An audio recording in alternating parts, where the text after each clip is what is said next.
What up, Bulls Nation? The night has finally arrived. Round 1 of the 2026 NBA Draft is just moments away. The Bulls have 2 picks tonight. Currently, before possibly making any trades, at 4 and another at 15. Will Caleb Wilson be the pick at 4? And who is on the board at 15? Join us, Bulls Nation, as we watch what happens next. The dawning of a new Bulls era now.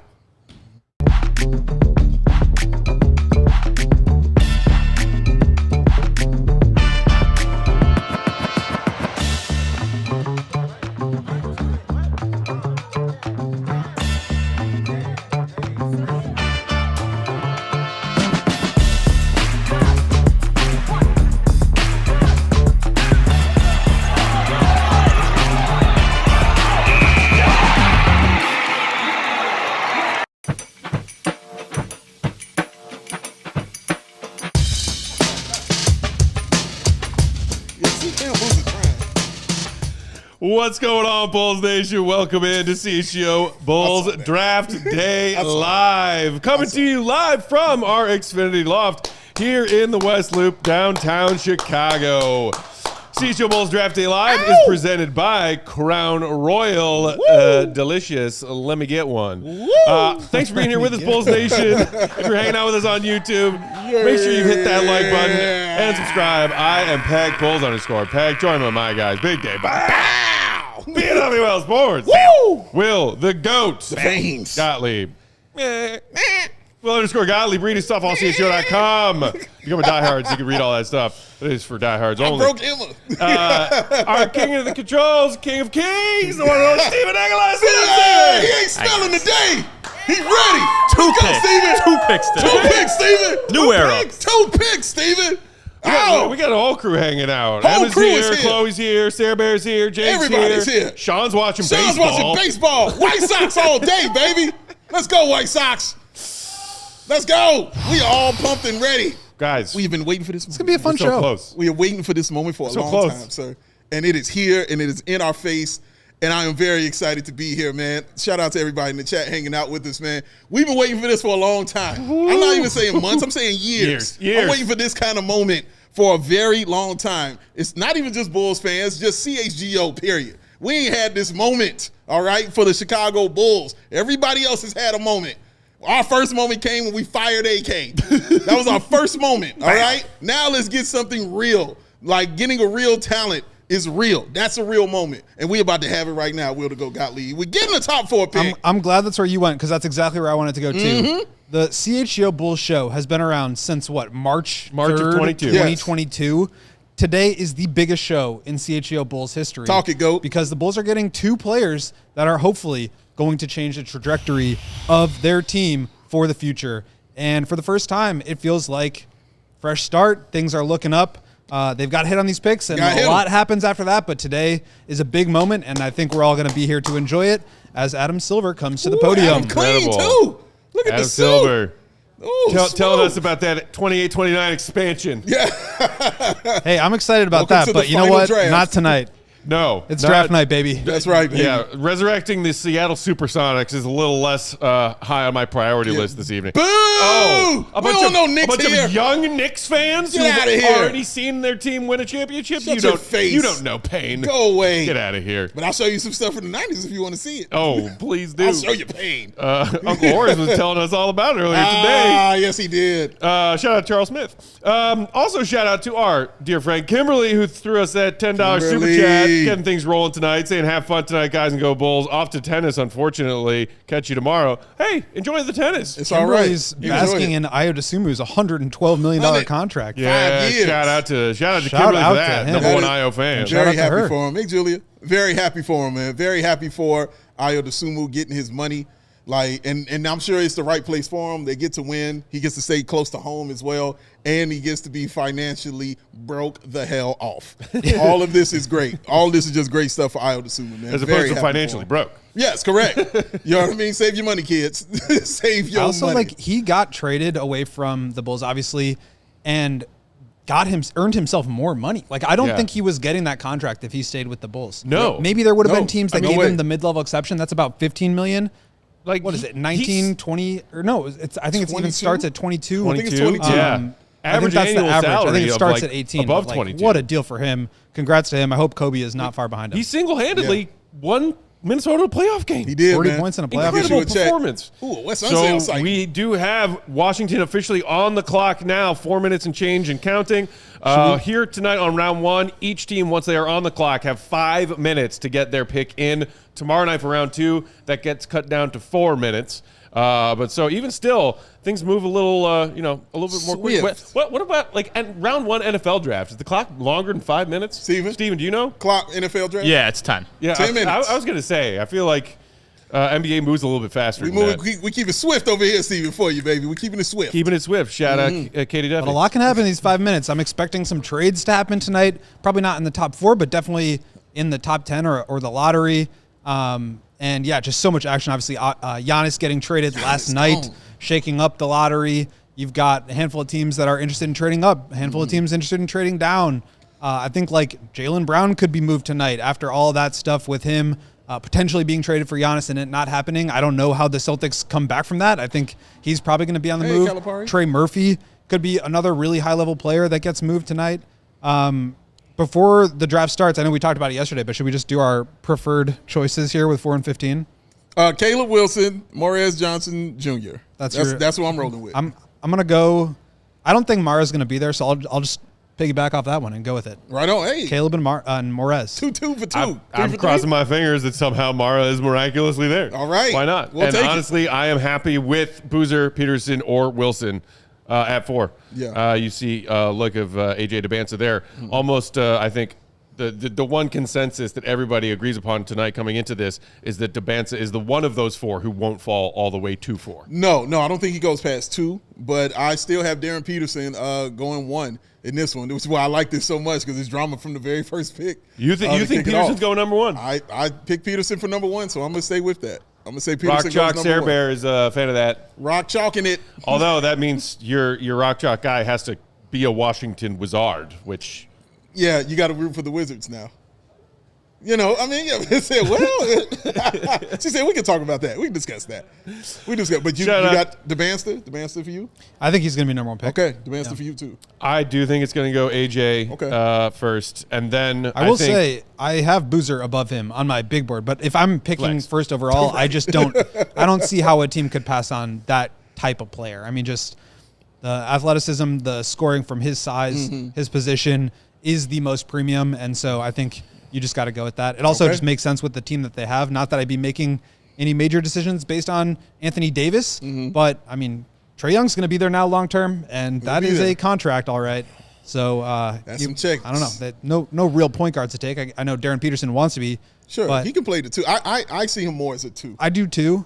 He's a clear 2 for me. But I think it's the same thing with Stephon Castle, who was off ball at UConn, but really wanted to be a point guard. And, you know, he was a little bit, but then they got Dylan Harper and De'Aaron Fox, and he moved away from the ball, and it's worked out great for him. Sure. I think Peterson's in a similar boat where that's the position he wants to play. I'm just not sure it will actually work out. Although if he is going to reach his ultimate potential, I think he probably needs to be a point guard. Yeah. So we see on the broadcast in the bug in the bottom left corner that the Wizards pick is in. All right. Silver has not come to the podium yet. I'm not seeing anything from the main NBA national reporters, but the pick is in. So we will find out very quickly here if it is. Oh, the drama. I like it. Dybansta or Peterson. I'm here for it. Or Boozer. Sure, I got my Shams noties on. What if it was Caleb Wilson? Man. Throw a wrench in the whole thing. I mean, just toss it in, man. Honestly, that'd be awesome. It'd be crazy. Because it'd be chaos. That would be pure chaos. I'm about that. I think it's like 80 to 90% likelihood that Wilson is the one left on the board for the Bulls at 4. Yeah, me too. And I think the second most likely and maybe only other possibility is that it's Peterson at 4. Peterson, not even Cam. No. Interesting. We do have, it's not from Shams, but we do have a couple of reporters saying who the pick is. I don't know if we want to reveal, but Scotto and Fisher. Should I say it? Scotto and Fisher, Out there trying to tussle with Shams. Breaking news. They're breaking. Wait, hold on. Maybe Shams agreed not to screw with the broadcast for the first. See, I thought they were doing the camera shot like they were bringing them out. Quit teasing us like that. We want the pick. Show it to me. Adam Silver. I want the pick. This is exciting. Honestly, whoever they go with, man. I mean, it's a great pick, honestly. Yeah. Whichever one you're going to choose. Here. Matt Squabbles in the chat saying, if Peterson goes 1, paying Trae Young makes even less sense. I mean, maybe. I mean, he's a 2. Although like, Darryn Peterson did play a lot of 2 at Kansas, almost primarily the 2 at Kansas. But as you talked about when you were doing your deep dive on him for your draft profile, you go back to high school Darryn Peterson, and there was a lot more on-ball creation happening. Sure. And that maybe that was just a decision made by Kansas's coaching staff, not knowing how often he would be available to them, to not maybe build as much of their offense around him. Yeah, I mean, that's just a guess based on all the cramping and everything that went on with his very weird season at Kansas. Sure. But that was what made him such an intriguing prospect. So I think if he gets back to that, then he could be, I think, the best talent in this class. But that's a big risk, especially when you have maybe equivalent upside. There it is. With also a higher floor. There it is. Congratulations, young fella. Does indeed go number 1 overall to the Washington Wizards. Shout out Common in the house. Hey. I wonder, did he do any sort of like narrative, like VO or something? Yeah. He's always doing something with Do you remember his one for the Chicago All-Star Weekend in 2020? Yes. Iconic. I mean, he was doing for Amazon Prime this season. Oh, yeah, that's right. So, yeah, he was all over the place. So, shout out to him, man. But congratulations, AJ Dybansta, incredible basketball player. So now, obviously, this Great presents the question that I think everybody assumed we would get here on draft night after pick number 1, which is that the Utah Jazz don't have their BYU guy to take at 2. So do they go Peterson? Do they go Boozer? Yeah. Or do they get even and what does that crazier mean than for the Bulls? Yeah, exactly. I think this is where I do think it gets a little bit. It could be dicey. A little spicy. It could be a little dicey because dicey spice. I think if Peterson goes here, then I think Boozer will likely be the 3rd overall pick. Yeah. Leaving the way for Caleb to be number 4 to the Bulls. Right. I could also see the Jazz saying, you know what? We're a little nervous about Peterson's health. Right. Like, let's go with Boozer. Carlos is in our front office. Let's just get the family together and we can move forward that way and be a huge, like, menacing team.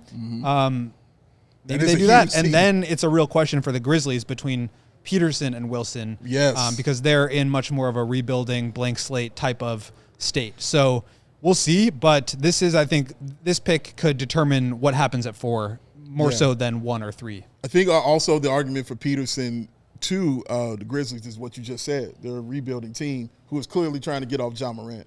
So if you're going to get off Ja Morant and I can replace you with a guy that people are saying could be a future star in this league very, very soon, I can see him ending up right there with Memphis, man.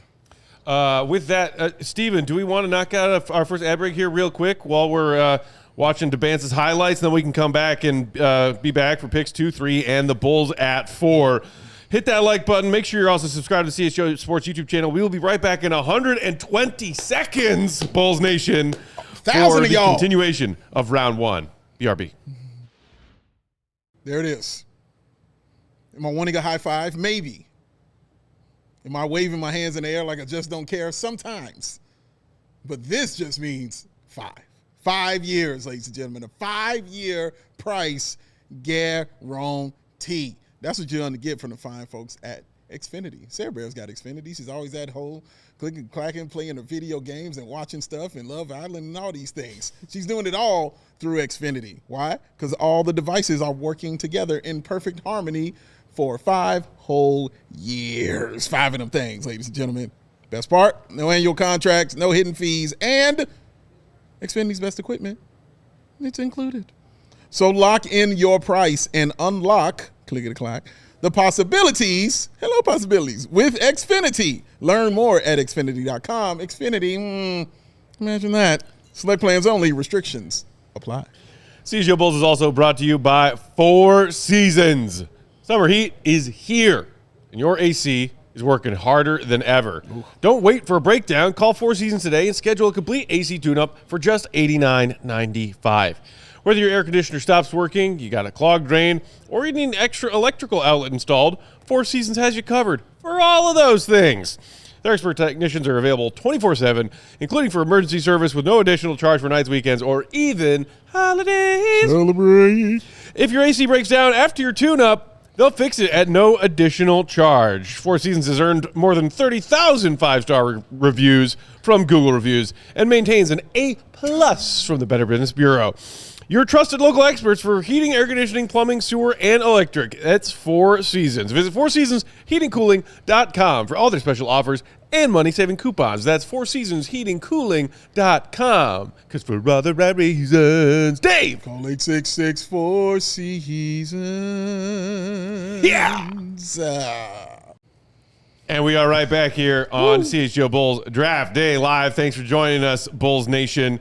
Shout out to our guy, Chicagofornia Lars, saying, don't want Shams spoiling, so watching here. So it looks like Shams, maybe now that he's working for the mothership, is not doing his early spoiler tweets. Yes. There are some of those other his jam. Fringe national NBA reporters out there who I guess, according to Go, are firing off some of these picks early. So if you want the spoilers, you can go look at certain other NBA reporters who are throwing those names out there. But Shams is not. So there you go. Yeah. We do have a pick in, however, for the Utah Jazz at number 2. The Utah Jazz, Lauri Markkanen's Utah Jazz. Shout out to him, man. Yeah, man, Danny Ainge doing his thing. You saw what Utah was trying to do this season. Clearly, they were trying to get up there, and I'm sure they wanted to get number 1. I mean, but you can't scoff at just being the second pick in this kind of draft. I think we've said it a million times, being the top 4 in this kind of draft is where you want it to be, but I'm sure he's ecstatic to be number 2 and choosing between, 3 amazing talents right there. So, right. Yeah, man, he's got a choice. And we'll see how it goes, man, for one Danny Ainge. And I think about Ace Bailey, too. Also think about Ace Bailey in this situation because the size of Ace, like he can play a forward, but he can play a 2 at the same time because you got to give him the ball and let him do his thing, I think with them, it's just they have so many tall, skilled players. Correct. That no matter what configuration it is, it's going to be tough to defend. You got to worry about Kessler and Darryn Jackson Jr. cleaning up the paint and defending the rim. You've got Lowry spacing the floor. You've got Keontae George taking an all-star leap last year. And now Darryn Peterson is the pick. Goes Darryn too. Peterson. Dynamic shooting. Rock chalking. Right. Shout out to the Bear. Jazz are going to be good, man. So Cam Boozer or Caleb Wilson, come on down. There it is. And now the fun begins. Because 50% is gone right there. There it is. We are down to 2 options, ladies and gents. Cam Boozer, Caleb Wilson. Excited to see him go. Oh, I love seeing that right there, man. Because you just think of all the years. You know what I mean? Yeah. Like all the trips that you had to take. And think about his journey, man. 3 different high schools, 3 different cities that he had to go to for high school. It's a long journey. Okay, one of them was in California, for God's sake. Like, that is a journey for that young man. And then to go to college in Kansas and do it that way, like, I mean, God, like I can't even imagine the long days, man, and the short nights that they had, training, working, still having to do your schoolwork, do all those things, man. Family things that are going on in your life, just to get to here, all just to get to this point. So shout out to him, man. I'm always happy for these young men, man. Look at that. I don't know. I like these hats, though. Shout out to the hats. I dig them. 6'4.5". There will be, because of some of the trades that have gone down over the last couple of days, guys wearing, of course, the hilariously incorrect hats on draft night here because of trades that aren't official yet. Woo. What I love about his highlights, no bucket is the same. Like, look at that. Like, no bucket is the same. This dude's shooting is special. Look at that release from the corner. I mean, crazy. He's going to be like one of the best shooters in the league very bro. early on. He can get it off in a variety of different ways. Look at this. Off the catch, off screens, with the ball in his hands, tough shots, fadeaways, step backs, everything. And he's athletic. So, I mean, this dude is just he's a problem. Special offensive talent. The question is, can he regain that explosion that he had in high school? And can he develop on the ball as a facilitator? Because those are the things that could make him a superstar and not just like a premier scoring guard. Yeah, basically, can he work on those things that you work on later in your career when your athleticism goes? Can he have those things? Because that's what keeps you, you know what I'm saying, that kind of guy, in the league. And he's already got, I think, a game that will age well. Correct. Absolutely right, man. When you can score like that, like you said, on the catch and shoot, on the pick and pop, or a guy who can just plain old create the shot, you're a problem. Like, anywhere on the floor you want to do it, he will do it. Like, Darryn Peterson is an absolute beast. So, it will, and does Utah have a point guard. Keontae. Yeah, Keontae George. I mean, He's more of a scorer than like a pass first. I player, don't think but point guard when I think Keontae George, man. I think in today's NBA, you need to be dynamic at every position. And so they don't maybe have like a 10 assists per game table setter type of point guard, but they do have guys that can play from an advantage and guys that can create an advantage 1 through 4. I mean, you talk about Jaren Jackson being able to face up and beat guys off the dribble. If you put him in a screening action with Lauri Markkanen, I mean, how do you defend that? Yeah, You've got seriously. two guys that can be really explosive and dynamic with the ball with Darryn and now Keontae. And it's just like, how do you match up with that? It's going to be a real challenge. What's interesting about them is that they're going to get very expensive very quickly because they've got Walker Kessler. They are about to have to pay Keontae George. They just traded for Jaren. Lowry's already on a max. Like, they've got some financial crunch coming, and I wonder how they're going to navigate it. But at the end of the day, you figure that stuff out later when you can get this kind of talent in the door. I mean, I think you just answered the question for me with that draft pick. Keontae, it's been real. Like, if I'm gonna get he Darryn was Peterson, so good last year. I know, but though. if I'm gonna get Darryn Peterson, bro, at the number 2 spot, Yeah, I mean, it's possible. I mean, what you want me to do? Oh, hey, we got a little screen full of Shams here. Grizzlies pick is in. Sharp. Um, Sharp. Look at that. and ooh, I'm happy that. Who's gonna be the first to Look cry? at that. Also, is my question. I haven't seen any tears. Who's gonna be the first? I to mean, have some tears? Darren Peterson got a little, Got a got a little know, liquidy under the liquid. eyes. He got a little liquid. He got a little hazy in the eyeballs when he was giving his family some hugs. It was, yeah. You know, it wasn't like Lowry. Like when Lowry got drafted, that was full crying. Like, it got me excited, I should say. Because I was like, oh yeah, that dude wants it. But we'll see. We'll see. That's not to say these players don't want it, like, because they don't. I'm just curious as to who does. Shed those tears. And I'm sure you could place some money down on it somewhere. Dybansta. Ooh. So we're not going with Twitter. We're staying to the broadcast. Is that the idea What are you saying? about the picks? Because I'm seeing the name is in. Okay. I think we'll stick. I don't want to spoil it if we're gonna avoid doing. Don't want to that. spoil it. The people in the chat, if you don't want it spoiled, say you don't. If you don't care, say I don't care. There you go. And also, I saw somebody was Maybe at throwing a least spoiler through the in there. Bulls And pick. you can mute individual people. That's true. In a YouTube chat if you want. That's true. But I'm just saying us in general. If you don't want us to spoil it, Right. just say you don't want us to. If you do and you don't care, please say you don't care. I think we're gonna get mixed reaction probably. 1,482 people watching. Do you think we can get it to exactly half and half? Ooh, yeah. see. 1,241. Or I'm wait. Nope. 741. I see 3 straight for no spoil, and 1 for a spoil. Is that Sarah? Spill the tea. Sarah don't count. She ain't no good. Hit the subscribe button if you want us to spoil it, and hit the subscribe button if you don't want us to spoil it. There Classic it Steven is. for you right There there. it is. Okay, I'm seeing a lot of don't spoil in the chat. Don't spoil. All right. Well, we'll go with the broadcast then. Goat, enjoy that Twitter spoiler that you'll keep to yourself for each pick. And it is Cam Boozer at 3. There it is. Wow. There it is. So, Woo. for every Bulls fan for the last several weeks who has been saying Caleb Wilson or bust, I think y'all are about to get your wish. Come on home, baby. Come on home. That's the one thing though. Oh, look at Papa. Show the whole He's suit. so proud. Show the whole fit. So happy. You ain't put all that on, not be shown. Look For those at of y'all that. who may have missed it earlier, Carlos Boozer is looking sharp this evening. Exquisite. I mean, Exquisite. my goodness. Mwah. Chef's kiss. Oh, look Look at at him. Look at him. Oh, Brown Papa right there. yes, sir. Oh, That's big time. good for him, man. Thanks, Emma. Shout out him. Go, you're definitely a guy, as you continue to say, Cameron Boozer on the top of your big board right Yeah. there. I think a lot of the concern about him is like, oh, he's just this big, slow, physical guy who's not going to be able to do the same stuff that made him productive in college. I think there's maybe something to that. Like, I don't think he's going to be just on the block, getting a seal and like pump fake, drop step and going up. That's probably not how he's going to play. But this dude is so skilled that I think he's going to be running pick and roll. I think he's going to be doing like inverted pick and roll actions where he gets a guard switch onto him and then you can go at him in the post. He can step back and hit the three. He can pick and pop. He can play make. He is one of the sharpest high IQ basketball players that we've seen in recent vintage when it comes to prospects in the NBA draft. I think those are the kind of players that find a way to succeed. He's also incredibly strong, and he's just so smart. He's going to be able to find a way, whatever scheme they figure out for him. So the Grizzlies are getting a good one. They're going to be so physically imposing with him and Edey up front. You got Cedric Coward. They've also got the 16th pick.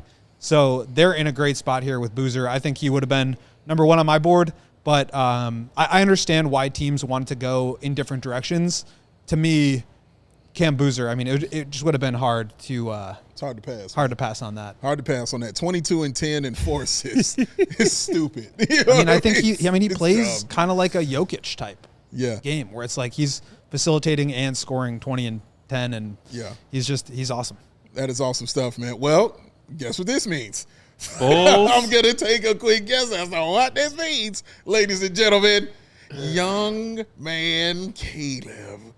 On the clock, and according to the broadcast, that Bulls pick has been submitted. Meanwhile, shout out to Joey Sports Guy. I see you hanging out in the chat saying 3 minutes left for one more take spin, you guys. I think we're past that, Joey. I think we're past that, bud. Listen, they were walking right behind Memphis. As soon as they heard I think Cameron so. Boozer name. Shout out to Boiler Buzz who threw us a super chat saying, okay, Bulls, please don't get too cute. Wilson. We got this, baby. Wilson. Look at there it is. Look at Carlos. Look at him, ladies and gents. God, it's clean. My Mississippi goodness. Chitlin, baby. That boy is clean. He could be on stage singing with Sinatra in that outfit. My goodness. Shooby-dooby-doo. Like, are you kidding me with that outfit? To get that man a whiskey. Man. Crown Royal. That's what he needs. And make sure, ladies and gentlemen, for the love of Steven, subscribe to the YouTube channel while you all are in here right now. Over 1,600 of y'all rolling with us. Thank y'all for being here with us, y'all. If y'all want more of this awesome content and more great content from the rest of the shows that we cover out here, subscribe to the YouTube channel. Look at this shot of all the mini boozers wearing their Carlos Bulls jerseys back in the day. They was ready. That is incredible. They was ready, baby. They was ready. And that number 5 will be here just in case the young guard comes out and he ends up a Bull. That number 5 will be here waiting for him too. But right now, it's Caleb Wilson's moment, ladies and gents. It is Caleb Wilson's moment, ladies and gentlemen.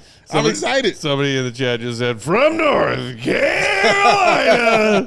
Shout out Ray Clay, the legend. Shout out Yeah, Ray what's Clay. up, Giggities? I see you. I see you, sir. Well done, man. Bulls fans love them some UNC. Can't get enough of it. And I ain't mad at them. No? At all, ladies and gents. Shout out Kobe White. Yeah, man. But Memphis is going to be a problem up front, man. That is a real issue that they're going to have. That's a fascinating team they got cooking over there in Memphis. Yeah, man. A lot of talent. Also, what about the whole John Morant element of this? That's what I mean. Yeah, got some moves to make. Weeks now, he's like, hey, they're going to move Ja. They're going to move Ja. Yeah. Well, he's still here right now. Still here. Still there, man, on the squad. So we'll see how it goes, man. But as of right now, they're doing their thing.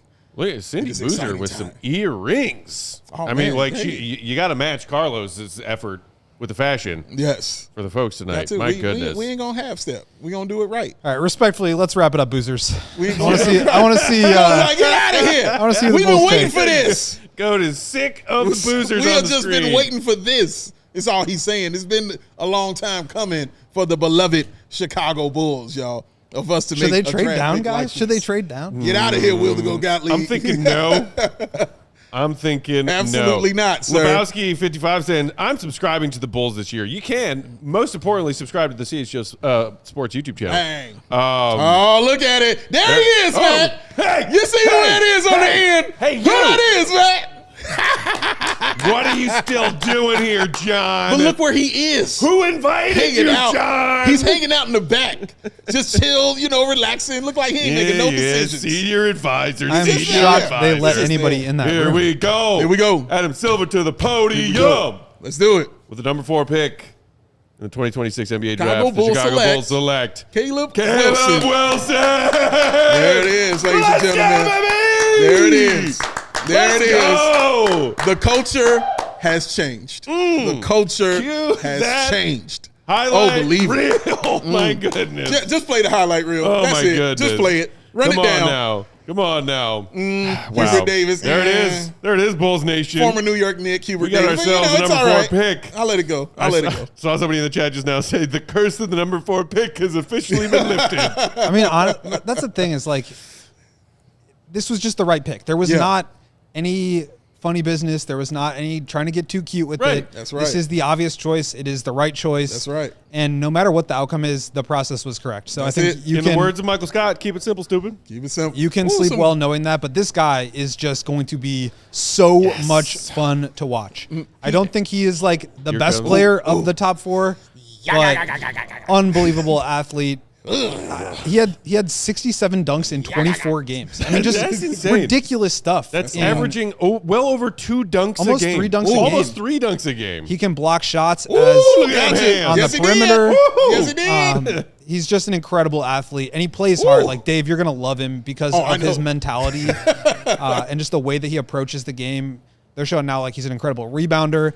His mid-range scoring game is really nice, and his passing, I think, is a really underrated element of what makes him an interesting prospect. I will say he is more raw than the other 3 guys. He is not quite as refined. ODB. He needs to be way more locked in defensively. He needs to really do a better job of just like doing the play-to-play stuff, the every down stuff, compared to just like the highlight reel blocks. If you just watch his highlights, you'd think he was like the greatest basketball player ever created. But you got to lock in every single possession. Yeah. And I think he's got the mentality and the capability to do that. And if and when he does, I think he's going to be an incredible prospect because he's going to be able to impact the game at a very high level on both sides.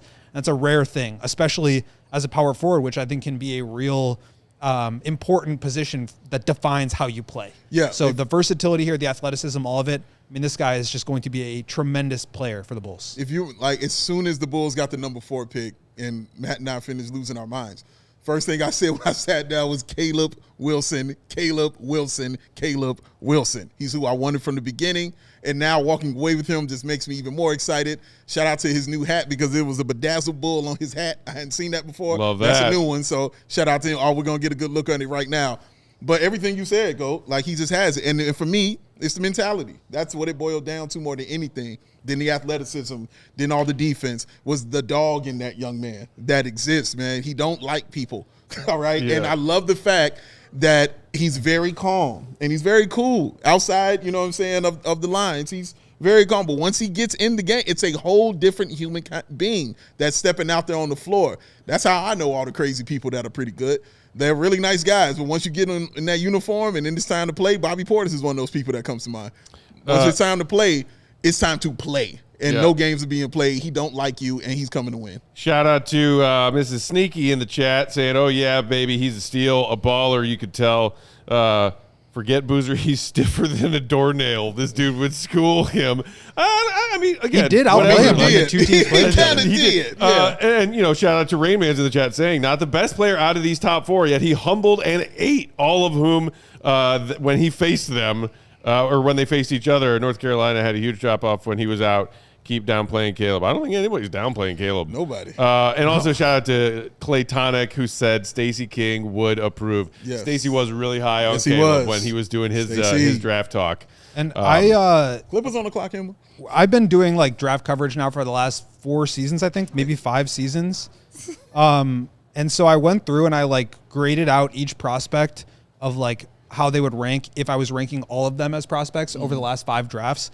I have Caleb Wilson in my top 10 of the last 5 drafts. So, I mean, we're talking about the 4th pick being someone that is a top 10 caliber talent in the last 5 years. That's like a top 2 on average pick talent. So the Bulls, like we've talked about before, they're just so lucky to be not only moving up, but to be moving up in this draft class when you can get a guy like Caleb, who I think is really going to change the future of the team, the foundation of the team, the culture, all of it. And yeah, I mean, we'll see what else they do. Obviously, the Nick Claxton trade happens last night. You've got some young pieces with Matas and Giddey and whoever else they decided to keep, Noah Essengay from last year. But I think Caleb is now the foundational piece. And we'll see how he develops, but he's definitely got the tools to be like franchise caliber player. Yeah, Agreed. Shout out to all you hanging out with us in that live chat. Thanks for being here. Hit the like button and share that love for Caleb Wilson becoming your newest Chicago Bull with that 4th overall pick. Woo. I'm so happy, Ooh, said 300 IAQ dog. Pug in the chat. Shout out to Lebowski, who threw us a $10 super chat saying, guys, I think Caleb Wilson has that illness that Jordan and Kobe had. He may be a psycho.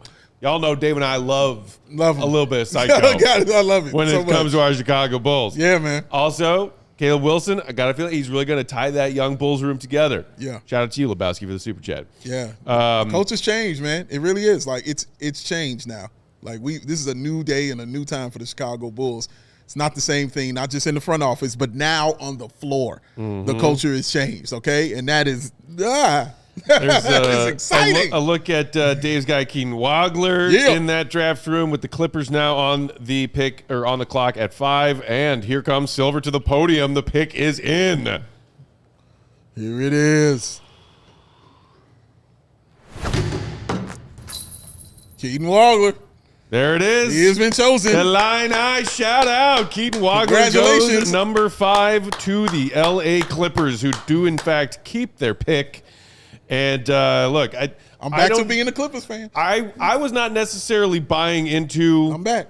the talk that was going around. Some reporting, hey, like Bryson Graham and the Bulls love Keaton Wagler. They really love him, so much so that maybe they're going to try and move up and not take him with the 4th overall pick, but trade up from 15 because they want him. They brought him in for a workout. They talked to him, all that stuff.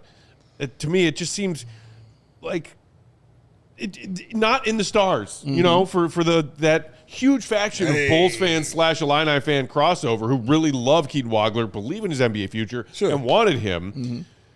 At 4, I think it would have been a really bold and risky and perhaps somewhat tonight unjustifiable move for Bryson to take him at 4.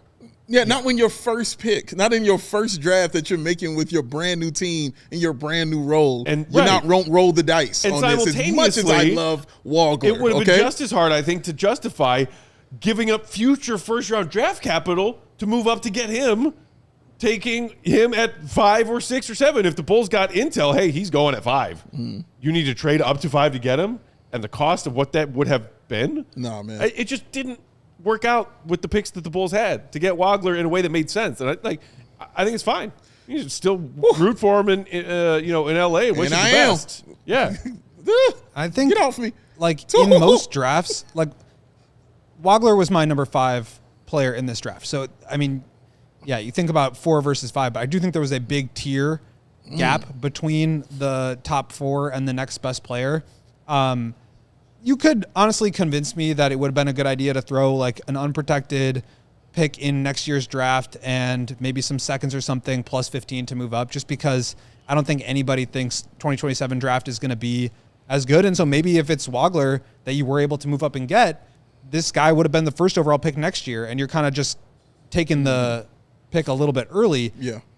I think that would have been pretty risky, and I agree with you, Matt, that there's no way I would have taken him 4, and the cost to trade down I think would have just been insurmountable. So I think it worked out the way it did. Maybe if he slides, you can figure out a way to move back in, but for him to go at 5, I just don't think there was any way that the Bulls could have gotten back in there for this. The cost would have just been prohibitive. Not on your first run. Like, you can't do that on your first run. You take the best available at 4, and you don't want that risk. 15, something, you might be able to play with that a little bit and see if you move it down. But at 4, you stay there, you take the best available, and congratulations. Deej8760 in the chat saying, would have been happy with Wagler, but we got Caleb. That's right. We got 2 Calebs here in Chicago now. 2 Calebs. 2 of them. Sorry, Steven. Hey, don't apologize. The first one worked out pretty well. No, I'm saying you got work to do. Like, it's going to be some like, that's what I mean. You got stuff. Sorry, Emma. Like, y'all got things to do with the Caleb and Caleb, because I know, oh, my goodness, it's coming at you. Here comes US MCDD in the chat saying, Giddy, first-round pick in 27 to Sacramento for that number 7 pick to take Darius Acuff. Ooh. A lot of Bulls fans really want Acuff, man. He's nice, bro. Some Bulls fans wanted the Bulls to take him at 4. He's nice. I thought that was ludicrous, but nice. He's nice. He's nice. He's nice. But again, like, we were expecting to see some trades tonight, and I think we still might. Yeah. I think we're getting into the range where that's going to start to happen. Right. This like mid to late lottery is when teams might get a little, not necessarily desperate, but more aggressive because they want to go get that guy that they really, really like. Yeah. And you know, What's does Bryson interesting- Graham take advantage of that? Or does That's he a good say, question. this is my pick, pride for my cold, dead fingers? I mean, what's interesting, I think it's kind of gone chalk for the first 5. Essentially. You know what I mean? Essentially, yeah, how those it's going 5 to go. names. There hasn't been a real, crazy move or anything that has happened, but y'all And are right. I would even 6 say on in down. order it's gone Yeah. chalk. No, this was exactly. my exact mock order so far. I'm 5 for 5. Exactly, man. So if Acuff goes here, do you have Acuff going? I believe I had my most recent one, Mikel Brown Jr. Okay, going number 6, and the pick is in, so we'll see if I'm right. Okay. He worked out there in Brooklyn, I think 3 times. He's a really interesting player. I go back and forth on how high on him I am, but when you talk about like creativity and offensive upside, I mean he's right up there. The guards in this draft are all very, very talented. For the love of my people with the Kongs, I hope Acuff goes 7. I love the Kongs. That would be great, and I don't want to see him in the East. Think about how many times a star college player has said, I want Sacramento, get me to Sacramento. Think about how many times that's happened. It's happened once. Probably 0. And So once, I mean hope now. I hope that happens for Sacramento. I really hope it happens for them. That's the one time it happens, man. But yeah, I hope Sacramento gets him, man, because that dude's a star. He really is. Nothing against Mikel Brown Jr., man, but yeah, that dude's a star in my opinion. I really like Flemings too. Yeah, Flemings is nice. Kingston Flemings. Oh, Aday Mara. Let's see what he ends up too. But this is interesting stuff, man. Oh, the Nets are applauding. Oh, yes. They like what they did. They got their Trade guy. Center Is that in Joe Brooklyn, Johnson? New York. Oh, no. Kind of looks like Kind him. of look like Joe Johnson. Yeah. But man, they are excited. Did I read that right? That Desmond Bane is working at TCU?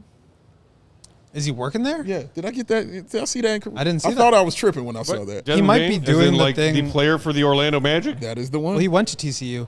I think a lot of players are like becoming on the like board of their athletic department of the college they went to. So it wouldn't surprise me. No, I'm not tripping. Desmond Bane has been named the chief basketball officer for TCU. Yeah. I mean, it's like a recruiting position, I would guess. But Interesting. he's still playing. Here's silver at the podium for Brooklyn. And it's It is Mikel Mikel. Brown Jr. Hey, Go. congratulations. Goes bad 1,000, y'all. Yes. 6 for 6. He's man. on fire. So this guy Okay, he's is like 14. Come on, man. At least 15. Maybe. The blue lapels tell you it's 15. Yeah. 14-year-olds ain't rocking that. Come on. He hasn't even gone to his prom yet. No, What? not yet. Not yet. Are you kidding me? Not yet, man. These draft picks keep getting younger and younger. You think I keep getting older and older. Oh, my You think God. he's bullying Steve Urkel or is he cool with him? I'm trying to figure it out.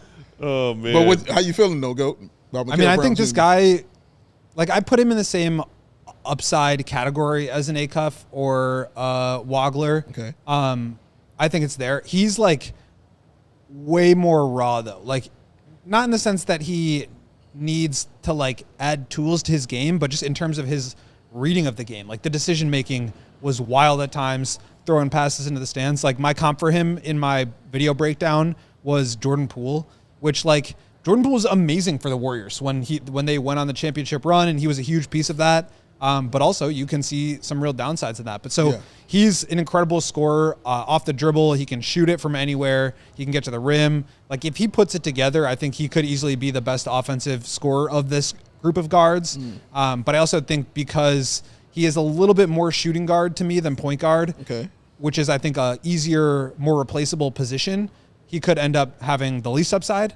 But I mean the talent and skill and just the moves that he has. Yeah.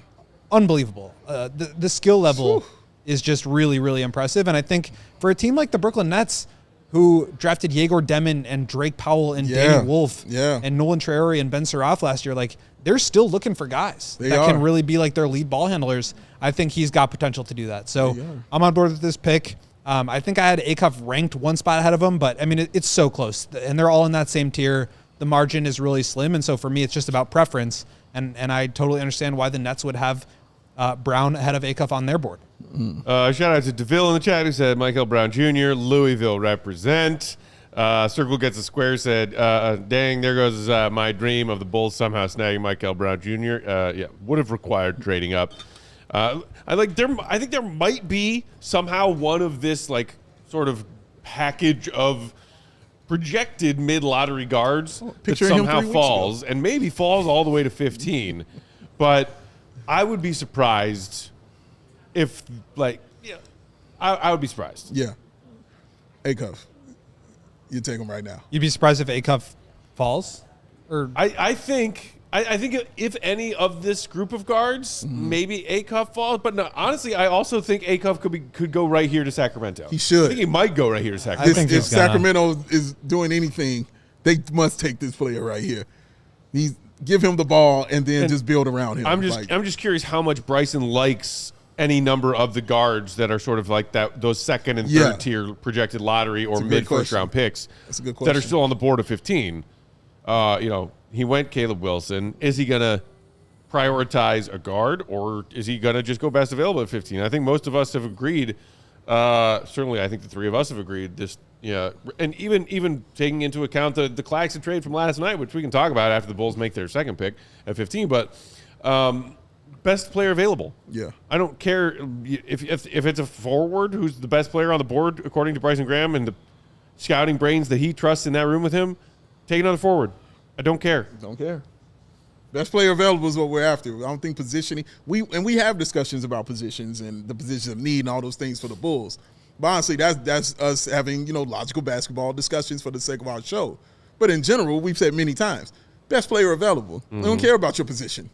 Everything is up for grabs right now on this team. You just want talent. Compile all the talent, put them out there on the floor, and see what fits. Not only what fits Bryson, but what fits Tiago Splitter and what he's trying to do. So that's all you're trying to figure out and find out. Once you can establish that you have that and you've got that talent ready to go, then we can have discussions about drafting for position. Then we can have discussions about certain free agents you need to fit in certain holes and voids that your team has. As of right now, and this is a good place to be in if you're doing it right. And for me right now, it feels like the Chicago Bulls are doing it right. So I'm happy to be in this position right now where we can just draft pure talent. Generational takes in the chat saying take Christian Anderson at 15, best shooter in the draft. I see. Did you bump him up? Because on that bar on the left, I see your GOAT's best available. He's right there behind just Aday Mara and Acuff. Well, you know what? Hold that thought. We got a pick in here from the Sacramento Kings. Select Junior. There it is. There the right pick. Darius Acuff Jr. is the pick for the Kongs at 7.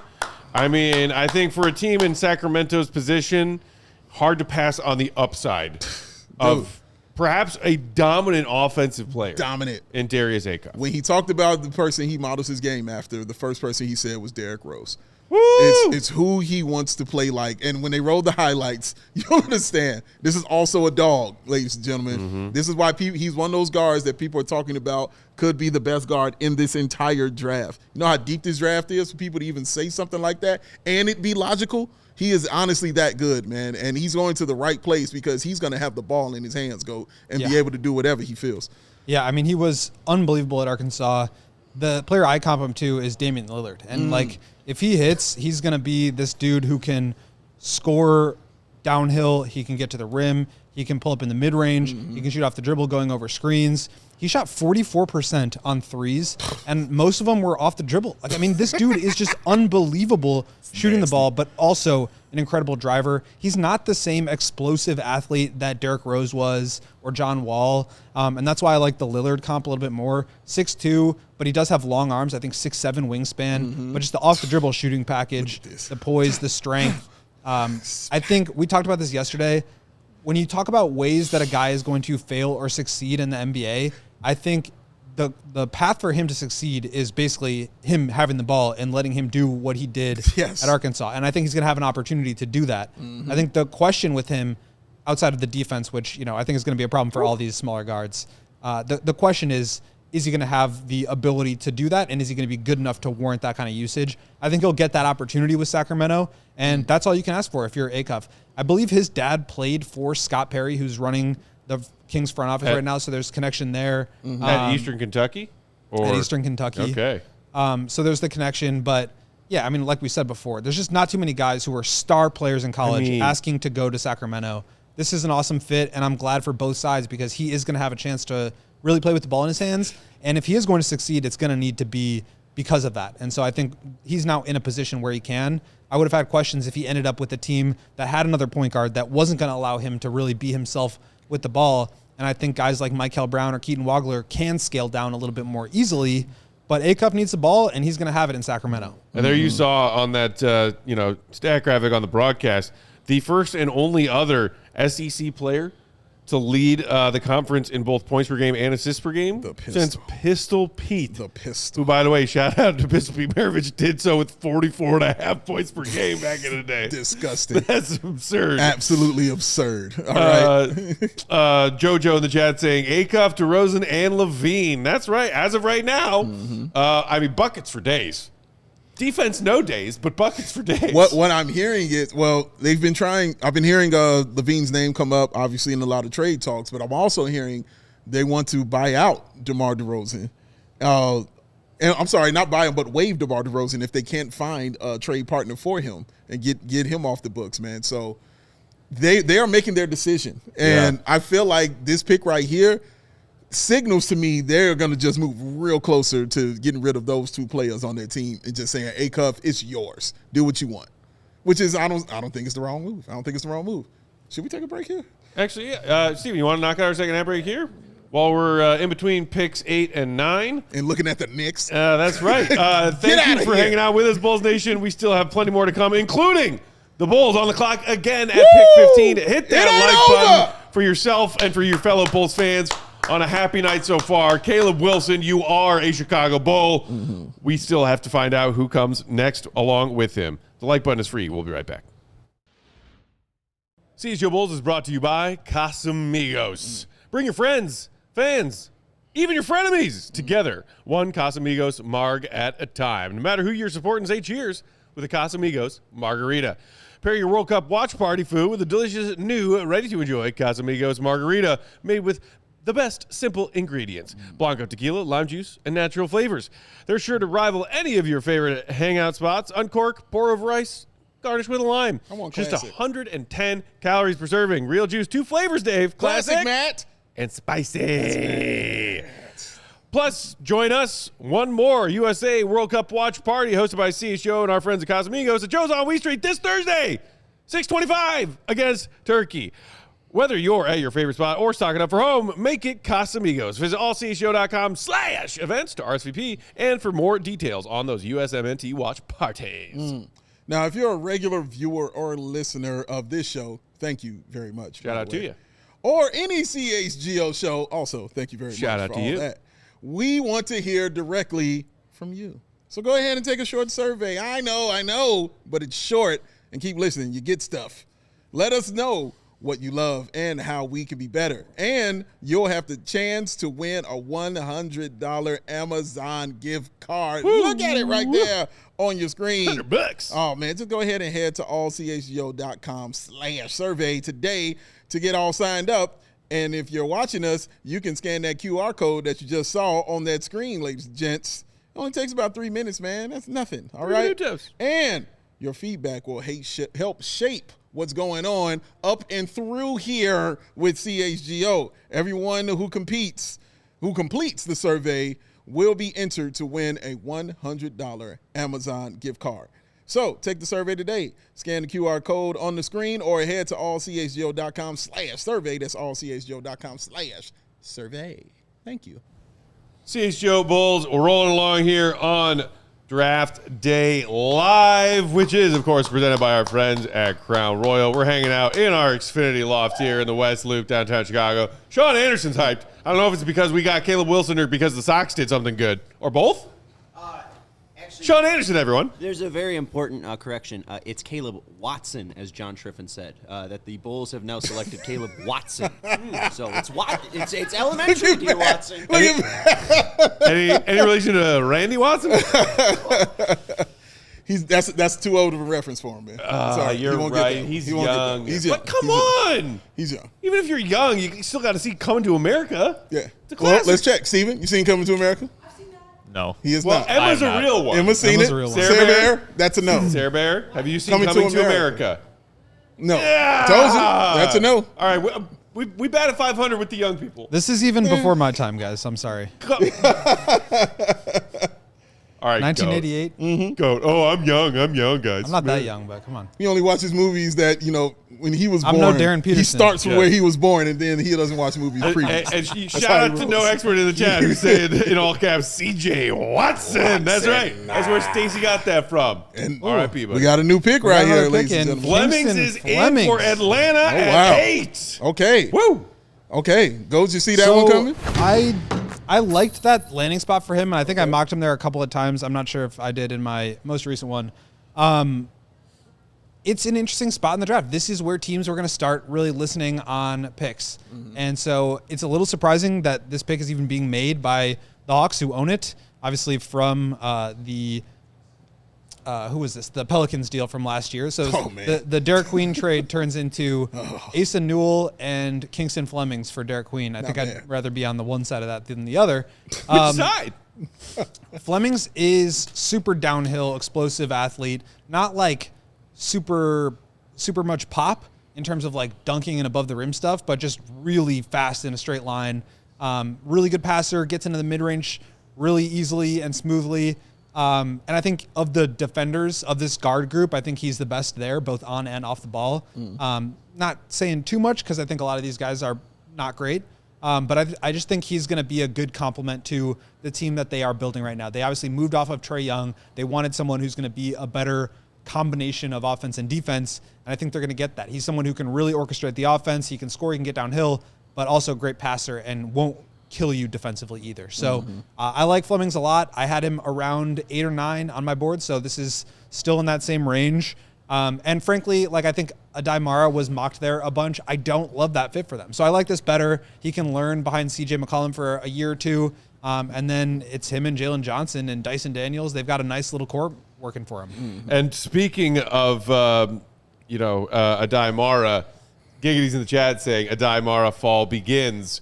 The team on the clock now at 9, the Dallas Mavericks, who just hired his national championship head coach. They did. Dusty May. Which was a little sketchy. So I would say this pick is probably in talks right now. I would guess. You think so? I would guess. I mean, because teams want to trade up to it. Teams are gonna be. He's the one center in like the top 15. Like, but like in talks, as in like, I mean, it would take a king's ransom for the Mavs and their new coach that they just poached from the championship Wolverines to not take one of those 3 Wolverines that's on the board still right here? Well, okay, you've got the Bucks now at 10 and 13. Could they package those picks to move up and maybe get something back? You've got the Hornets at 14 and 18. You've got the Thunder at 12 and 17.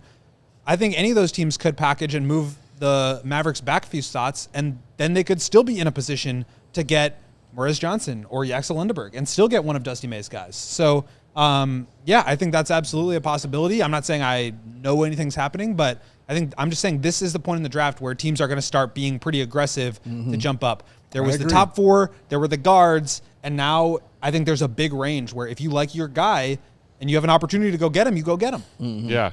I think I think the Mavs are going to keep the pick, and it's going to be Mara or honestly Morez Johnson Jr. Like I don't say think that. I'm sorry, Dave. I know you're hoping Morez Johnson Jr. falls to 15. Get away I would be from thrilled him. if he falls to 15. I also would not be surprised to see him go right here at 9. No, I really wouldn't. I wouldn't be surprised. We talked about him being one of the biggest risers from the combine to now, and I think it could be for good reason if he does rise that far. And Shams didn't spoil it, but let me just read this tweet. Okay. Have a feeling new Dallas Mavericks coach Dusty May will be bringing up a Wolverine at number 9 in his new job. It just doesn't make sense not to. Yeah. Right? When's the last time Shams didn't break the news but teased us like And there that? he is. Yeah. And there's a look at Dusty May, your new Mavericks head coach. Michigan. Still a little checking sketchy. out the action. Still a little sketchy for me that how he bounced up out of there. Still a little sketchy. I'm just saying. Just a little bit. Hey, man. We'll see if an investigation comes down. We'll just see. We'll see what happens. But the man can coach. He can absolutely coach, man. It would just be the biggest what moment if they didn't take one of these 3 champion Wolverines right here. Yeah. So, I guess the interesting question, Goat, is if you think any of those guys have the best on-court vibe potential with Cooper Flagg, who is absolutely already the face of that franchise. I would think it's the big guy. Well, I think they probably would have been interested in one of these guards, right? Like the Acuff, Flemings, Wagler, Mikel Brown was the core guard group that I think. But maybe they're not as high on a guy pairing. like Brayden Burries or. I wasn't as high on Burries. I don't have him in that same group. Yeah. Maybe it's Mara, maybe it's Morez, maybe it's Yaxel. I don't know who they'll go with here. I think that they really needed one of those primary guards, and if they're not going to get one, I think it becomes a bigger question. Questiones. All right. The pick is in. Is in for the Dallas Here we go. Mavericks at 9. Shout out John Sabine. Let's see how it goes, man. He's still healing from the Luka trade. He'll never heal. That is still an open wound. He'll never get over this. Silver at the podium. Dallas takes. Every select. I think he just said he said it. Yeah, Morez Johnson Jr. This is your fault, Matt. This is your fault. What, that I spoke This is all your something fault. that could logically happen? Yes. You think It's I'm all the your only fault. person in the last It's all 3 your minutes who talked about the possibility that the Mavs were about to take a Michigan player right now? It's all your fault. You brought up Morez Johnson Jr. You ain't say Michigan player. 0% You of that said Morez responsibility. Johnson Jr. You ain't have to say name. You brought it up. Your fault. Your fault, Matt Peck. For the next 3 seconds, I'm not talking to you. Okay. All right. This dude at the combine told a story that he got the Michigan M tattooed on his wrist or his hand. I can't remember exactly where, with the championship on it. And he said him and Dusty Ray were getting matching tattoos. Like that, the connection there, I think, is pretty strong. Steve, are you laughing at this? Great fit for Dallas. Like him and Cooper Flag are just going to be so nasty up front. Yeah. Just It's an gonna be awesome vicious. pairing. They've got Lively for size. They've got Gafford. He slots right in there. They've got to figure out some guard stuff and wing stuff in particular. But, I mean, honestly, he was my favorite. I shouldn't say my favorite. I liked Mara more, but he was my second favorite of the Michigan guys. Yeah. And he was one of my guys in this draft that I really was hoping the Bulls would be lucky enough to get. But, I mean, 9 Mara? sounds rich. I would have been happy to take him here. Okay. Circle gets the swear saying, damn, good on you, Morez. Matt Squabble saying, LMAO, I'm with Big Dave, blame Peck. J. Phil can't believe Peck would do that to Dave. You just jinxed it, dude. That's messed up. My guy is gone. Dang, said the giggity. Hey guys, it's not a jinx if I just said something very logical could happen and then it happened. Matt don't know how I am jinxes taking work. zero He responsibility don't for know how that. jinxes work. Zero responsibility for that. So 3 seconds is all I have. Sorry for predicting something that was predictable. That's like if an announcer says, well, he could miss his free throw. Yeah, it's logical. No, he could miss the free a throw. jinx is But that- he still said is it. You don't say commentator it. saying he is 12 of 12 at the line so far tonight, and then they missed. That is a jinx. That's not That a is jinx. not what I said. Can I throw out said his name. a You didn't defense either. of Peck here? I think that Nobody wants that. The reason Read the room. I don't even really want it. No, I think that the reason that the Mavs did not trade down from this pick is that they knew somebody else was going to get him. So I Checks think the out. idea of him falling into the Bulls' range, or maybe they would have been able to trade up. But like, let's say the Thunder are calling because they really want some. Could they have gotten Morez Johnson at 12? Like, I don't think so, based on the fact that they took him at 9. So that just speaks to how good he is, how impactful he's going to be, particularly defensively. I mean, I said it already. The Mavericks are just going to be so nasty to deal with on that True. end of the They're court. gonna be vicious. But also now, he jumped up a little bit. Somebody else is going to fall, and so we'll see how the rest of the board shakes out. I think this could be interesting. Where like, does Yaxel fall? Now Mara's out of the top 9. Does he start to fall? I'm just very curious now to Hoping see. in the chat saying, I guess Mara will fall to 15. Yes, plenty of you still continuing to blame me in the chat. That's fine. It's hey all you want. I'm nourished by your hatred. All I did was say a thing that could very well happen, and then it happened. Not my fault. I accept zero responsibility. I'm also nourished by people hating you.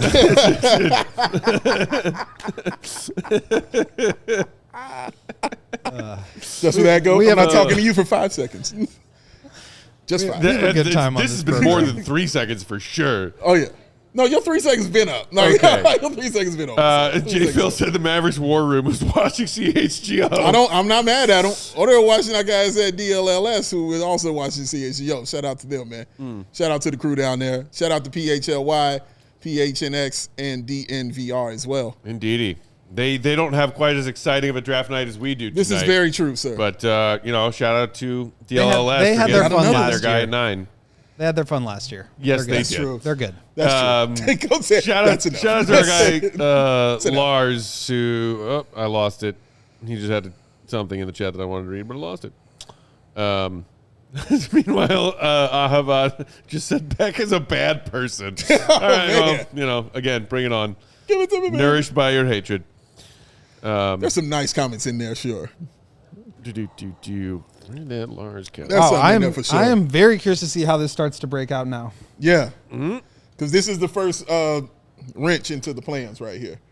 Where everybody's just walking along smooth. This is the first wrench because I don't think anybody had them going this high. Yeah. But they had them not getting to 15. But I don't think anybody had them going this high. Meanwhile, so Lars, I found that comment saying, no way that the Dubs don't take Yaxel. So the Warriors coming up here in a couple of picks at 11, but right now it is the Bucks with pick number 10 on the clock. Oh, Bucks interesting. Okay. And that clock just went to zero. So, right. Bucks, okay, pick is in. Okay. A little delayed on that on the broadcast, but the pick is in. I was thinking it's either that or do we have a trade at 10? I thought they're still maybe they getting over missed the their Giannis timer trade. and then they just lose their pick. Is that how that works? Right? They just forgot about the Giannis trade. It was just getting over it a little bit. I mean, that sounds like an AK move right there. Rich Paul, we see you, sir. I wasn't looking at the shot clock, guys. Sorry, we lost our pick. But the good news is that we've got 12 seconds.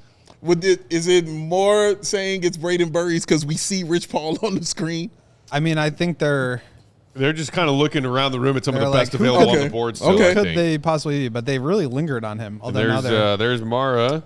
Tell he hasn't had a phone call yet. Just the body language is telling me that. Him Chilling. Ament. Arms ain't got one crossed, either looking yet. rather stoic. Yeah, none of that says I've gotten a phone call yet. Flanagan in the chat saying, with Morez gone now, give me Nate Ament. Somebody who GOAT became higher on when he did his deep dive on him. Sure did. For his draft profile. Yeah, I would say. I'm still terrified of those shooting splits, but, Oh, my God. Maybe that's. Sub 40% from the field. Are you kidding me? Yeah. I've had enough of that with Pat over the last couple of seasons. Teeing someone up for that. Yeah, I think Ament is an interesting upside play. Clearly someone who at 6'10", the fluidity that he plays with, I think he could be a player, but he's such a lottery scratch-off ticket right now where it's like he's got to be in the right spot. When I said that I was higher on him than most, it was when everybody was like, he was in the 20s or like mid-20s. Right, yeah. And I was like, no, I'd probably take this guy like late lottery.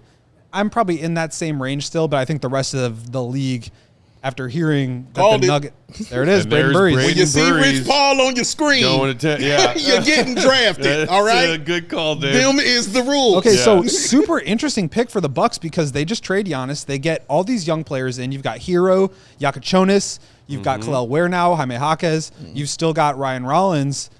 Miles Turner, what are you trying to do with this group? Are you trying, lost his pin. Trying to compete Are you trying to compete? You don't have your draft pick. You're trying to avoid relegation. Are you just trying to put a good, but not a lot of upside in this pick. I like Brayden Burries. I think he's going to be a really solid player. Okay.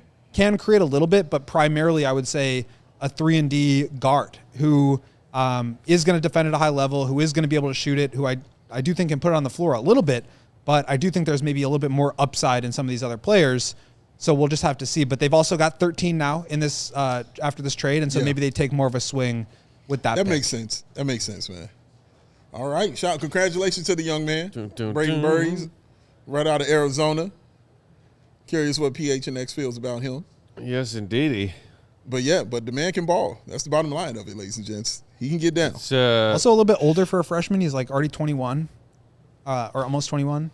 Good chaos in the chat saying Bucks are in for a rough couple of years of obscurity. I mean, look, Dave, you were just saying that they showed a live shot of the Bucks draft room. They looked real. They traded Giannis last night, man. Like, of course they're all depressed right now. But with that green light. Genuinely, I think Giannis's age and the championship contention that he's going to try to have to work with in Miami, aka the rest of that roster. Yeah, I think the Bucks may have gotten the better end of that deal, man.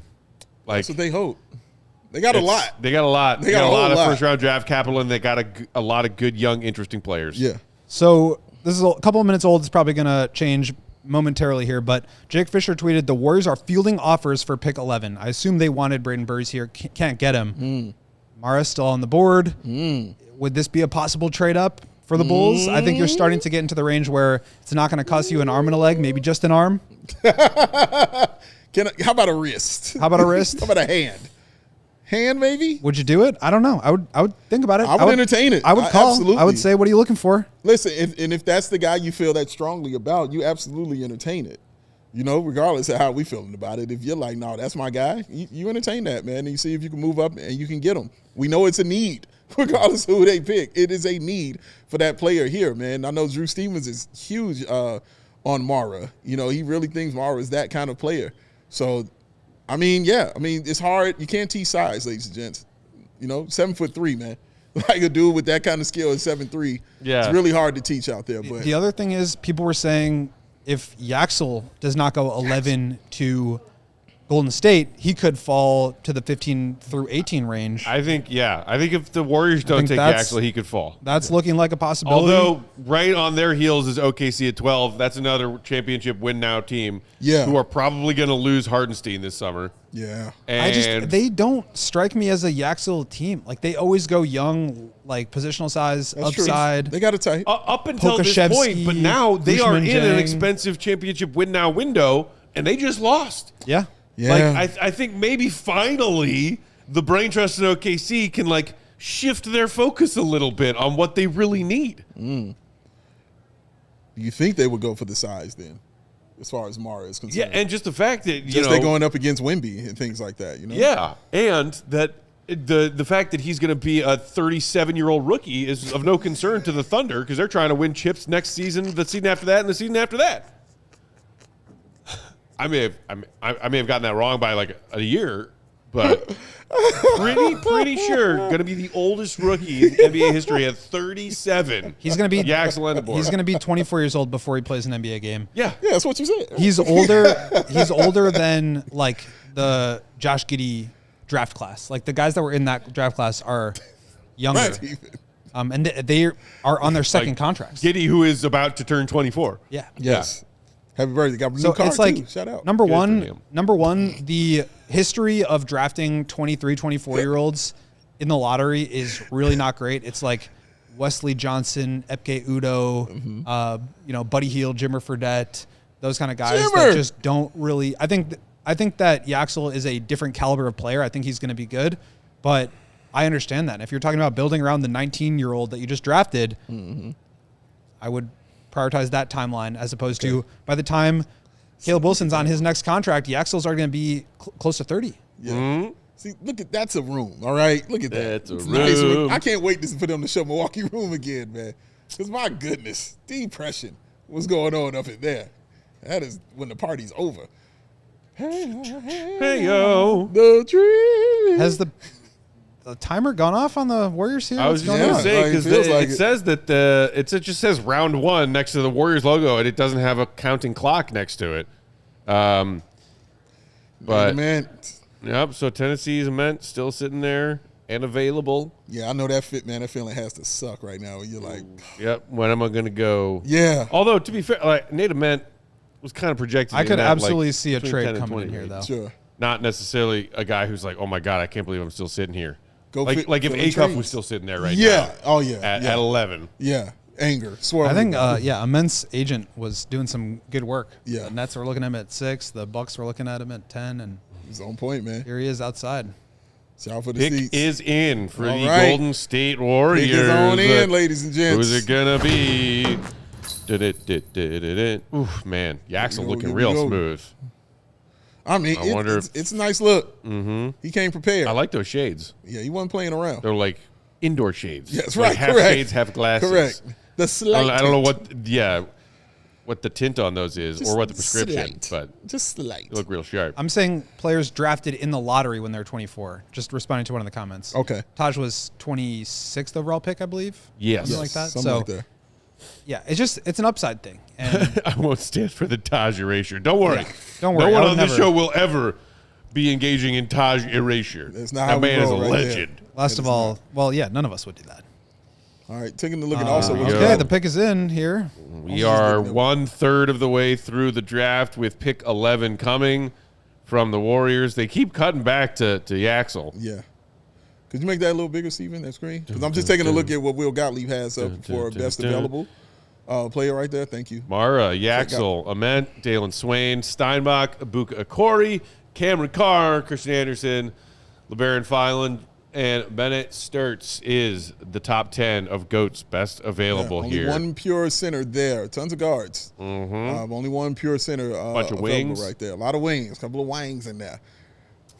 But only one pure one right there, man. And yeah, Corey is my guy. I'm a big fan. Interested to see where he ends up, or if he's still there when the Bulls pick. And that, I wouldn't be mad. I'm just saying, I would not be upset. Would not be upset at all, ladies and gentlemen. So I'm with all of this, man. All right. Okay, well, let's see. Kicks in. Are we about to get another Michigan guy off the board here? I think so. Adam Blue Silver. Just transfer the colors over from Right? Ann Arbor to San Francisco. Warrior select. Yaxel. Yep. Yaxel. All right. Yaxel going to the Bay. And you feel it might be trade time? No, I think they kept the pick. I think, you know what? I think Yaxel is going to be a really, really good player. I'm glad he's off the board for the Bulls because that's just a tough spot to put them in when they're trying to be younger and like build something organically. To get a guy like Yaxel, I mean, who's going to be just a stud of a player. I think it's a tough balance, and it would have been hard to pass on him because he's that good. Yeah. But I think this is a better spot for him. He'll get to compete right away. He'll get to learn from one of the great defenders of our generation, Draymond Green. He'll get to play with Steph Curry and Jimmy Butler. So, yeah, and, you know, I have a soft spot for the Warriors. I hope they can start to give Steph one more chance. Yeah. And if they're going to do it, they've got to have, like, good young players who are able to contribute on rookie-scale deals. Yeah. That's Yaxel Lendeborg. And that's immediate. Yeah, you're right. It's got to be immediate. Shout out to one of our regulars in the chat, Fine Day, saying, I'm starting to understand why they decided to make this a 2-night event. I mean, yeah, when they squeezed the first and second round of the NBA draft together all in one night, it was long, arduous. But, I mean, honestly, like, they're making good time here. We're nearly halfway, and it's only 8:15 Central Time. Steven lets you know he's I love it. Yeah. Steven's like, oh, yeah, we're already past the third of the way mark. Let's where go. would we be right now in the NFL draft, Steven? Oh, this year was fast. Okay. This year actually blew by. Okay. I'm not a big fan of making it a 2-day thing because of now. You got stuff. We do have to do this again tomorrow night. But if we are going to do it like this, move it around. I like Thank you it. very much. That's true. All right, well, so now that the Warriors have taken Yaxel, OKC on the clock at 12. Steven, do you want to knock out our last ad break here real quick before we get to pick 15? We still got some time. All right. Why don't we knock it out? Thank you. Shout out to all 1,700 plus y'all watching along live with us on our CHGO Sports YouTube channel. Steven really wants you to subscribe to the channel if you aren't already. Please. That way, plus, you get alerts when we go live for our emergency podcasts, like the one we did last night. There's one live right now. Woo. That's right. Blackhawks are live doing an emergency podcast. There you go. Oh, that's man. why you subscribe. Hit the like button. We will be right back. 120 seconds. CHGO Bulls is brought to you by the Fanatics app. The Fanatics app is the all-in-one destination for every part of your sports fandom. Get official gear for your favorite teams and players, including the latest drops, exclusive releases, and must-have merch all in one place. If you could have anybody's jersey, any player's jersey, who would you want that to be right now? Is it Caleb Wilson? I don't know. We're recording these ads at 5:30 before the draft starts. Maybe it's Caleb. Maybe it's Cam. Maybe it's Darren. Maybe. Either way, Fanatics is there for you. It also is more than just shopping. You can play free daily games in the app to earn fan cash, which you can then spend on, that's right, jerseys, even game tickets, collectibles, and more. Get notified about the latest trading card drops like Topps Chrome NFL, Classic Chrome Basketball, Topps Chrome Black Baseball, and more. Download the Fanatics app. Start cashing in on your fandom. Get it today at allchgo.com/fanatics. App access open to all 21 and older to play. No purchase necessary. U.S. only. Void where prohibited. You want to start a business. I know you do. I know you watch the NBA draft and it just pops you in the head. It said, I want to start a business. Well, pow, right there in the head. You're right. You should do that. Start a business. But first and foremost, that's what you need, that paper. You need to make that money. So you need to find people at Shopify. One more time, Bear. It is the e-commerce platform behind millions and millions of businesses around the world, and 10% of all e-commerce in the United States of America. Shopify even powers the CHGO merch store. Bam! Kablooey! Stewie! Oh, they've got They've got you covered with website creation, product descriptions, email and social media marketing, and much, much more. So if you're ready to sell, you're ready for Shopify. Turn that big business idea into cold hard paper with Shopify on your side. Sign up for your free $1 per month trial and start selling today at shopify.com/allcity. That's shopify.com/allcity. We're back, CHGO Bulls, NBA Draft Day, live from our Xfinity Lounge. CHGO Loft, right. Thank It's you, a loft. Steven. It's a loft, ladies. Thank you, It's a loft. It is a Xfinity. loft. It's a loft. It's a Uh, loft. Draft Day Live brought to you by our friends at Crown Royal. Can we read this quote from Caleb Wilson, who just met the Bulls media over Please Zoom? do, Goat. Tweeted from our good friend Cody Westerland. Shout out. New Bulls forward, Caleb Wilson. I'm always going to do whatever it takes to get better. I want to be the greatest player of all time. Y'all got one of the GOATs in y'all's history right now, so it's time for another one. I'm hungry. I'm hungry to be the greatest. Who says that? That is a quote that would make Big Dave proud. It is, but Matt, One of thank you. the GOATs. Thank you. Don't kill the messenger. Thank you. Exactly. Yep. I'm not. See, I ain't had to say it. Matt knew I was about to say. Come on. Caleb. What? Caleb. We appreciate you, sir. I get it. We love it. Young fella, we love you. We We appreciate love it. you. Man. Better learn. Around Chicago, you don't use the phrase "one of the goats." All right. It's all right. It's the first one. It's all He right. also just tweeted a picture of himself, see red, of himself as a child wearing a Bulls sweatshirt. So okay. We like that. Okay, we're back. We're back now. We're back here. We got a pick coming in from OKC here at 12. Also, shout out to Hawkeye, who threw us a $10 super chat. What's up, Hawkeye? Hawkeye. Say, what's up, boys? Been a long time. Always Yeah. a pleasure to see you three. As an Iowa fella, have to ask where you project Sturts will land. Go Bulls. Love you guys. RIP to Stacy. Love you right back. Absolutely. Sturts, I'm thinking early 20s. Go. I Maybe late teens. I have him 20th overall on my board, and I had him going 21st overall to the Detroit Pistons. Okay. So I think that makes sense. But they have Herter. They don't need another shooter. Well, Remember Bulls legend Kevin Herter? Oh, man, do I? Shout more out chats. to Okay. Alex Nesnadal with the super chat saying if Mara drops, I expect a trade up. We might not need a trade up. That's true. And also, that was a super chat that I just read. Don't shoot the messenger. 90s Nasty Nate saying, what would you need to see to trade out of 15? let's take that one And after. take it back. Oh, wow. Oh, right on cue.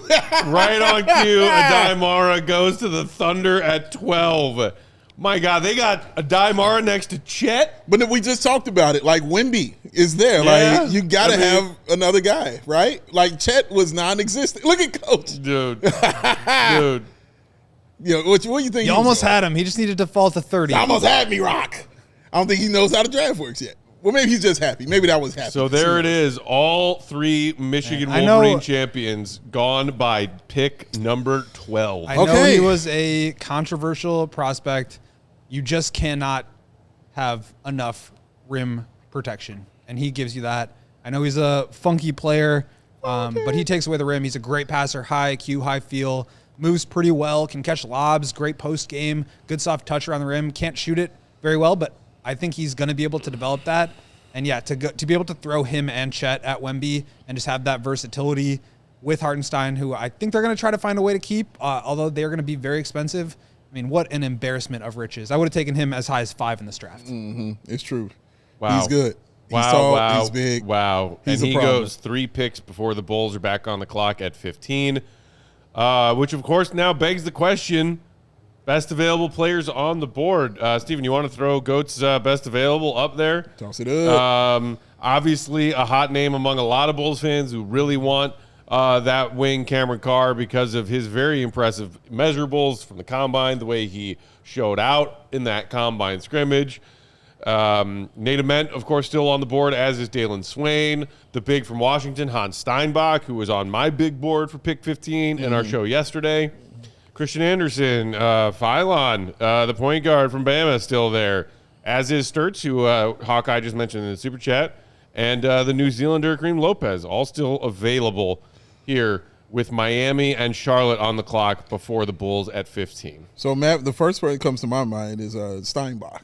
Yeah. Like, does he start going up in any of you guys' minds right here as far as, oh, man, this might be the guy the Bulls should be going after? I mean, some might say you just got Caleb Wilson. Do you really want another sort of like combo power forward / center? Can he really play the center position at the NBA level? I really, the more tape on Steinbach I watched, the more I liked him. I think it'll also depend on what these picks are at 13 and 14. And now, as we see, there's a reported trade here at pick number 13. Oh, no, that's the Bucks. That's the Bucks trade. Oh. I think that's the Giannis yeah, trade. yeah, I think I that's think the you're Giannis right. trade. Oh, okay. Yeah, Yep. the Thank Giannis you. trade. I got so Good call. excited to use the other Yeah, so animation. this He was right. I was Quick I finally get to use it. Yeah, so this is the Heat Bucks trade from last night that sends Giannis to Miami for that mega bundle of picks and players. So essentially, Miami will be selecting this pick 13 tonight, but it will be for the Milwaukee Bucks. The most depressing room in the NBA draft right now. Meanwhile, The shout Milwaukee out to Bucks. Fine Day who threw us a super chat. 1999. What a Man. great year. The dynasty was appreciate over, you. but still a great year. Having the hate time of that my year. He life wasn't hanging around. with the gang. Thanks for every show, every insight, every moment of this Bulls fandom. Basketball is a simple game, but boy, is it beautiful. Raise your glass to this new Bulls clash. Shout out to you, Fine Day. You What are, a, sir. what a classy super chat. Much love to you as well. Appreciate you, man. Vibes are strong so far tonight. Vibes are strong, man. Vibes are strong. Feeling good. Feeling great. You know who the Bulls Feeling aren't great, going to draft feeling at good. 15? How are you? Denzel Valentine. Well, I thought he was 14. Yeah, I know. Okay. He's just in the ballpark. He was there. He was around. Denzel Valentine. Who's that So told me they we just saw are him at in the Italy? point now on my big board where there's a big drop off. I had the top 12 players were in 3 different tiers. All 12 of them are selected. We are now on the 13th pick. And I have this as a big group from 13 to 23, basically 10 players. Bulls are going to get someone good in this group. But as we talked about yesterday, I think there's a couple of players that I'd be pretty interested in. What I'd be more interested in is trading down if you can. And so if there's a team, in the next couple picks when the Bulls are on the clock, if there's a team that sees someone they want and you can move down within that group and pick up a pick in a future year, I would be looking at that. But there are still a lot of good players. I mean, Nate Ament is somebody that I think a lot of teams have been really coveting. I don't love him for the Bulls situation just because they've got so many long, lanky, raw guys. Dailyn Swain is another one who is sort of a point forward, long, strong wing who can really get into the paint, played point guard for Texas last year, but was a real defensive player in his first 2 seasons, really struggles to shoot the ball. Hannes Steinbach, I think, could be a really solid player. More of a slower footed, skill-based center than a rim protector, but the best rebounder in this draft class. He's outstanding on both ends, and that's huge in today's game with the possession battle. And then you've got Cameron Carr. You've got another group of these smaller point guards, Abuka Corey, Christian Anderson, LeBaron Philon, Bennett Sturtz. You've got some other upside swings. I think whoever it is that Bryson Graham feels like he likes, I think he'll be able to get a guy, but I would be interested in trading down. Yeah, shout out to our guy, Daddy Dex, who said in the chat, trade down time. Depending on what this board looks like at 15, I would be very open to that.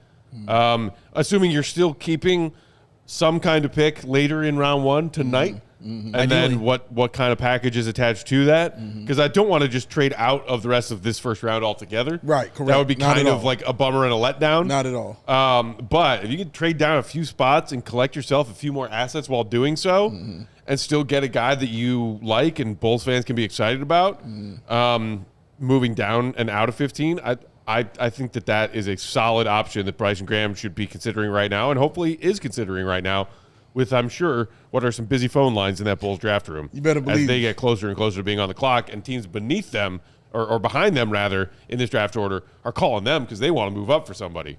Oh, for sure, man. You better believe. And let me take a pause and let me take a quick time out and just send a big old shout out and a thank you to Peace Pizza for providing the vittles here for the CHGO Bulls crew. Delicious. Shout out to Peace Pizza. Please go check out their location. Ladies and gentlemen, they are amazing. Have been around since 2001, if I'm not mistaken. They are outstanding. One of the best pizza and breweries. Yes, they have their own brewery there in the city of Chicago. Award-winning stuff. They provided the vittles for us. we'll shout them out again for sure towards the end, but I just wanted to make sure we did it right now. But Peace Pizza, shout out to everybody over there doing their thing. Thank you for the love. Thank you for one of my favorite pizza joints. Yeah. They make great pizza. And shout out to you, Big Dave, for getting a pizza that had pepperonis and sausages on it. Oh, absolutely. I mean, I'm not foreign to it. So I know. It's just you know what I mean? I know it well. When I'm in charge, I get you a pizza with veggies on it. Yes, correct. You know, it's a two-way street. No, very true.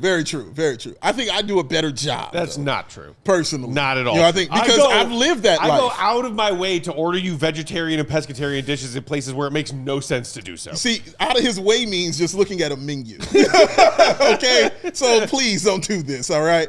But I've lived the life of the meat man, of the meatitarian, sir. I understand what it is and what you need on there. I get that. It's not hard for me to figure out. For you, like you said, that's why it's going out of your way, because you have no idea what's going on. Does it want tomatoes on it? One lifestyle makes perfect sense. The other one baffles me. See what I mean? And Peace Pizza is the place where we all can come together with it. All are welcome. All are welcome, ladies and gentlemen. Peace Pizza. Shout out to Peace Pizza, man. Regardless of your toppings preferences. That's right. 1927 West North Avenue. That is where they're located. 1927 West North Avenue. Shout out to Peace Pizza. And shout out to the legend, Big O, Oscar Robertson, hanging out at the draft tonight. Peace. P-I-E-C-E there, sir. Not Pete's. Yeah. Not Peace or P-E-A-C-E. P-I-E-C-E. Like, let me get a piece. Let me get a piece of that pizza. That's right. Shout out. All right, pick is in here. And again, this is Miami with their pick that they last night agreed in principle to a trade to send to Milwaukee as a part of that blockbuster Giannis trade. Giannis in Milwaukee, bro. Whew. So, we got draft. Who are the Bucks adding to the Giannis trade package haul? There it is. Nate Ament from Tennessee. The wing from Tennessee is the pick at 13. So Burries and Nate Ament on their team. Goat, how you feeling about that? I like that they want upside there. I do. I feel like Burries is more of a safe pick, and Ament is way more of an upside swing. They need that now. They don't have a star player, and frankly, I don't think they have a potential star player with the group that they got back. I mean, Hero, Yakuchonis, Ware, and Jaquez, plus like a handful of picks. I think you needed to take a swing. I'm okay with them going safe here because they also took the big upside swing. Now I think they just have like potentially a solid, deep group of young players, and they need that because they're out their next couple years worth of draft picks from the Damian Lillard and Drew Holiday trades. So they went all in to try to build around Giannis. Now they are all out, and they've got to start building the right way. I think you needed to go a little bit for the fences with this pick. There was just a crazy video posted on Twitter from NBA Central of an apparent disagreement between the Warriors owner Joe Lacob and GM Mike Dunleavy. First of all, shout out because I thought he was going to say something about the Bulls. Good. No, thank you. Keep going. I tried to say, switching topics, just a crazy video to watch. I encourage people to go see it. Oh, okay. Let me check it. They really are like getting into it, and it's just like on the ESPN broadcast. A heated exchange? I think he was like not happy about who was available to them at 11, and they seemed to disagree on making the pick, and then they flashed the camera to Yaxel. Wow. That's pretty crazy. How about Welcome that? to the team? Let's see. USMCDD saying if we lay in Cameron Carr, this will be an A++ draft for me. I know a lot of Bulls fans are really high in Cameron Carr. He is still on the board right now. To me, when you start thinking about piecing this Bulls roster and maybe even starting five together, which I know a lot of Bulls fans were doing online last night after the Claxton trade, you're like, okay, Josh Giddey, Isaac Okoro, Matas at the 3, Caleb Wilson at the 4, Claxton at the 5. If that is, hypothetically, your 26, 27 Chicago Bulls starting 5, okay, you might need a little shooting in there. Little bit. Somewhere. Little bit. Who's spacing the floor? Who's shooting the rock? Come on. Like, come on, Matas, hopefully. Oh, man, yeah. But you need a shooter. To me, when you start looking around this board right now, Dailyn Swain, Steinbach, Abuka Akori, and LeBaron Filan Jr., a couple of maybe slightly undersized but like lightning quick and vicious scorers. Do you start thinking, if you're Bryson Graham, again, not necessarily drafting for need, but oh dear God, who are our shooters? Yeah, well, you draft for need within the tier of talent that you're talking about. Yeah. Right. And so I think for me, I would put Cameron Carr in this group. I think he is probably the best shooter on the board in this range. Away from the ball, Corey, and I think the best shooter in the draft is Christian Anderson. And he's been kind of getting some buzz of moving up. He's very small, 6'1", 180 pounds, but he is by far the best shooter in this class, off the dribble, off the catch. He can do it all. He's also probably the best passer in this draft, just very, very small, and doesn't put a ton of pressure on the rim, which I think is really a prerequisite for me if you are going to be a small guard, is like, can you be like Trey Jones and just like get to the rim every single time down? That's how you can be effective. Right. I don't necessarily see him doing that, but he can really shoot it. Cam Carr has definitely been somebody that the fan base is really interested in. Incredible athlete, 42-inch vertical at the combine, 7'1" wingspan for a 6'4.5" guy without shoes on. And can shoot. And he can really shoot it. Not just shoot it, though, from like NBA deep range. So I think he could be good. I think he's more like tools right now than production. He gets a lot of blocks, but he's not very disciplined as a defender. He's very tall center of gravity, high hips. He doesn't really like get into a stance. Those are things that I think he'll need to work on. But that's a reason why he's not like a top 10 pick, right? Like there is some real question marks in his game. He's also a little bit older, Cameron Carr. So there are definitely a lot of options here. If you want to go big, Steinbach is a very good option. If you want to go for like huge upside, Kareem Lopez and Jayden Quaintance could be options. If you want to go with the analytics darling, that would be Allen Graves. So I think you're in this spot in the draft where maybe somebody falls to you and you can kind of get your guy, or another team might really be coveting someone, and that could allow you to move back. Go break stuff down, man. Break You stuff sitting there, down. you take it all in, like, yeah, this guy's kind of smart. Yeah. He does smart. things kind of Kinda smart. He knows his stuff right We there. are getting down to it, y'all. We're getting to the 'cause guess nitty what? to the gritty, bro. The Charlotte Hornets at pick 14. Shout out to them for that playing tournament victory. Oh yeah, Pick is in. Kobe White. Good Pick looking out. is in for Charlotte. Woo. We are one pick away. I think you what you said, Matt, just is really ringing in my ears as far as a shooter is concerned, because it was something Drew and I were talking about as far as a shooter and the Bulls needing that, and because who is it? You know what I'm saying, on the team. And again, they need everything. When I'm saying, pick one or the other, but it'd be nice to say, hey, I got a guy right here who I know can shoot the 3-point, and I'm comfortable that he can shoot a 3-point shot and it will go in 40%, 39% clip.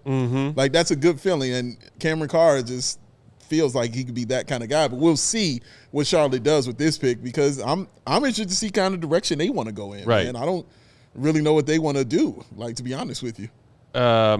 Somebody in the chat just said they might take that UConn center if they feel like they need one. Terrace Reed. I think that's a little bit high for him. I If they think need a center, I think that's a reach here. If they need a center, I think Steinbach is the pick. Yeah. Incredible rebounder. I think he's going to be able to play a little bit at the 4. I think the question with him is, like, is he going to be able to shoot it? Did not shoot very well or very much at Washington, but I think he'll eventually be able to figure that out.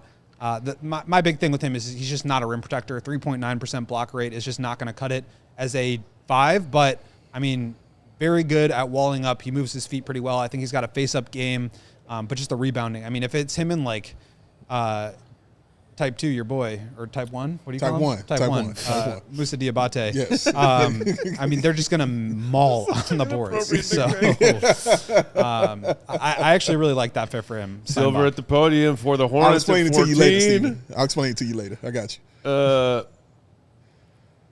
Who is it? And, we got? All right, here we go. False start. The Charlotte Hornets select. Dailyn Swain? No. Oh, He's struggling with that name there. Oh, hi, Steinbach! Oh, your guy! One pick before. Your guy. Oh, They went and man. got him, man. I really like him, man. Okay. I really like him. And I'm not as devastated as you were last year about Cedric Coward, Yeah. but I can't wait to watch this guy play. I knew it wasn't going to happen. I never believed it. All right? I never believed it. Based on this board, Even when it got and to how it's 11, I was going, like, no. I was like, there's a chance. Yeah. I poked my eyebrow up when it got to 11. I was like, nah. There's So a- okay. He's got the same agent as Io, apparently, as some in the Oh, background. is that right? Okay. I'm sure he's pretty... Believer in the chat saying Pretty LeBaron pleased. Vilon or Cameron Carr. Choices that would be good. I mean, Phylon. Dude, I like Phylon a lot. He was on my board like yesterday Phylon at pick 15. Incredible scorer. Yeah. Great handles, very tight handles. I like a Corey. Crafty different ways he can get the rock up. Not like elite at finishing through contact at the rim, which, ideally if you are going to draft those undersized guards, you want them to have that crazy whatever Super Mario ability that they can finish through contact at the rim, or crafty with their layup package, so that that's not as much of a worry. Your Jalen Brunsons, honestly, shout out your Trey Joneses. So I don't know, like what are you thinking, Go? Because right now, looking at this board, I'm feeling like trade down. I'm not opposed to. Yeah, I would trade down here if I could. If you want one of these guards, you've got Corey, you've got Anderson, you've got Phylon, you've got Sturtz. That's plenty of options where if you move down a couple picks, I think somebody will be there. Not everybody's going to pick a bunch of guards in a row. If you want a wing, I think you go Dailyn Swain. He's my number 14 player on my big board. Not a shooter, though. I think that could be – he's definitely a slap guy, but he's not going to really space the floor. And I think there are questions about him scaling down into a role where he's more off-ball. That could be a challenge. And then I'm personally just very timid about drafting these smaller point guards that need the ball, that have dominated the ball. I mean, you're just not going to do that on the Bulls. Like, you could play off the ball next to Giddey, but Caleb's going to need the ball. Matas is going to need the ball. Like, it's just going to be hard. And if you're not going to really play with physicality and defend, it's a tough way to make a living. Now, this is a 15th pick. It's not the 4th pick. You don't necessarily need to, like, get a full-time starter for the next 10 years, but that's kind of what I would be looking at. So for me, I wouldn't mind Carr. I think he's maybe a little bit overrated by the fan base right now. And if you want one of these guards, I'd be looking to trade down. Still, I think any of these guys are going to be good options, and I think I'll probably talk myself into whoever it is. 1,000 masks in the chat saying Carr wins for the eye test, shooting. I'll talk myself into anyone. Regarding the idea of trading down out of 15 for the Bulls right now, Timothy Jones saying, F that, take Carr. Cole's JP saying, meanwhile, why not just go Dailyn Swain? Circle Gets a Square, don't overthink it. Dailyn Swain or Cameron Carr time. Francisco, F that, take Carr. Carr, why would you trade down in the NBA? LOL says Dre 26.9 to picks? Accumulate more assets. Yeah, that's simple. It's Look, simple. It's not like I'm going to pound the drum and say, dang it, Bulls, why didn't you trade down right now? If they make a selection and it's a player that there's some part of that player's game that I'm digging based on the work that I've done over the last month, looking at all these young players, great. I'm just saying it is an opportunity or an option to Bryson Graham. If teams are calling him right now saying, we will give you the farm to move up to 15 right now. Correct. Take their freaking farm, man. Take the farm, man. Farms are nice, guys. Where are you right now? Farms are good. As a Bulls organization. Oh, Steven. Steven was so ready for that. He was so ready. Because that's right. The pick is in. For the Bulls at 15. Pick is in for the Chicago Bulls. Well, they're going with something. Curious to see where they go. I'm feeling like it's Carr. That's just my feeling. Need some shooting, man. Gonna need some shooting. Somebody got to shoot the basketball. It must happen. But yeah, so far so good. I like what's happening.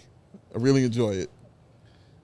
Meanwhile, Memphis after this will be interesting. Jay Dev in the chat saying fingers crossed for Kingston Jr. I think he's been falling on people's draft boards really a little has. bit. Yeah. Don't get me wrong. I like him. What he and Kingston were doing with the Houston Cougars this past season was really, really special stuff. Right. But I think he's going to be more like a 20-something pick. Maybe even late 20s. Also, Quaintance was that name we were hearing. He's someone who's Jayden Quaintance. I saw earlier today. People are like, he's going to fall in the second round. Yeah.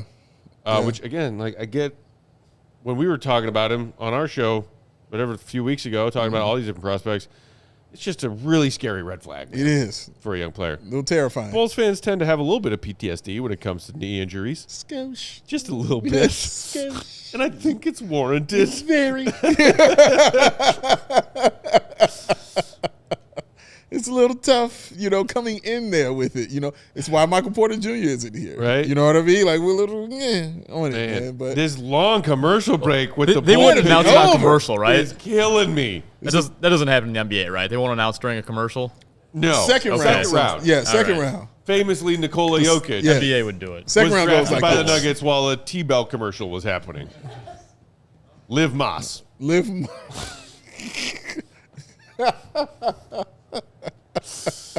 How do you say 30-point triple-double in Serbian? Liv Moss. Live Moss. Shout out, man. I'm excited to see it, though. Interesting. So, yeah, Jay Bills is best available, as I see on the ticker here. He's got Phylon Jr. as number 1, Carr 2, Lopez 3. Okay. I've never been big on Lopez. Mm-hmm. He's got Snag 4. Okay. Let's look at Goats, who he's got his best available. Goes best available. Dailyn Swain, number Dailyn 1. Swain, Abuka Corey, Cam Carr, Christian Young Anderson. Stanford point guard, Akori. Shout out to our guy Latif Love, who joined us on the show a couple of weeks back talking about Abuka Akori and that he should be a draft night riser. Yes, Big he fan did. of Abuka Akori's work. And I Shout am out to as well. Latif. Yeah, Check out shout his out. work. And this longest commercial break in the history of humanity continues. At least it's not a Taco Bell commercial. No. At least that would make me want to stop at the T-Bell in my neighborhood on the way home from our very long night tonight. This is true. But it's not even giving me the idea to do that. Oh, and then another commercial because we must talk about Wimbledon. Come on! Give me the pick. It's all I want. Best available. Swain, though. So we got Swain as the one. Best available, I should say. Just best available. Yeah, he's my best available. I just think you bet on guys like with his skill set. Yeah. I mean, he's a big wing, 6'7". I can't remember exactly what his vertical was, but not like an insane explosive athlete. 36.5-inch vertical at the combine, but just a strong 6'10" wingspan. But he was playing point guard for Texas. He gets into the paint at will. He's got kind of a crafty, like stop and start game. He's not like bulldozing his way to the rim like I think a lot of, especially like bigger wings tend to in college. And I think you bet on guys like that. So for me, that would be the pick. And Okay. I think his skill set is just at a premium in the league right now. Well, the pick is in, man. Let's Here see comes what Adam they're Silver. gonna Go. Silver to the podium with the Bulls on pick 15. Select Dailyn Swain. Dailyn There it is. Swain. Goat. The On wing. Wow. I'm happy right. with it. The player at the top of GOAT's best available board.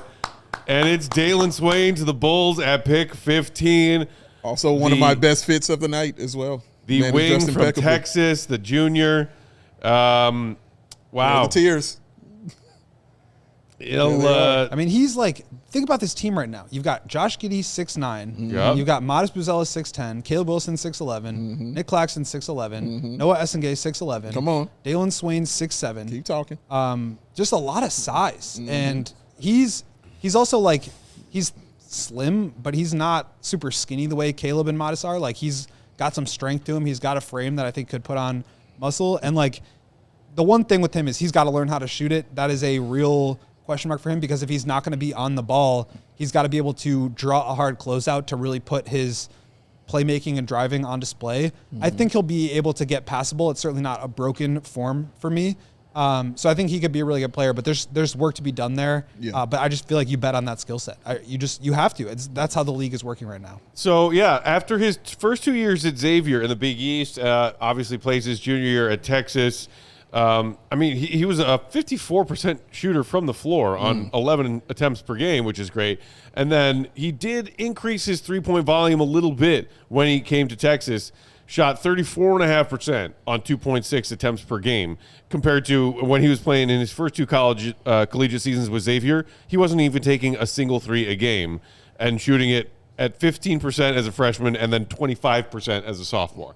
So there is some marked improvement as far as efficiency and volume when it comes to Swain as a floor spacer in year 3 with the Longhorns. By the way, shout out to our guy Joey Spathis. Hook him. There is that, but I'm guessing, Goat, you would say still plenty of work to do in that regard if you're talking about floor spacing for this Bulls team that, when you look at the roster right now, desperately needs more of it. Yeah, because I don't view him as like a primary point guard. I view him as like He's more like a combo, like shooting guard, small forward. Yeah, like almost a point forward, like not even quite there. He played that way at Texas, but in terms of his translation, I don't necessarily see him like becoming the point guard of the future.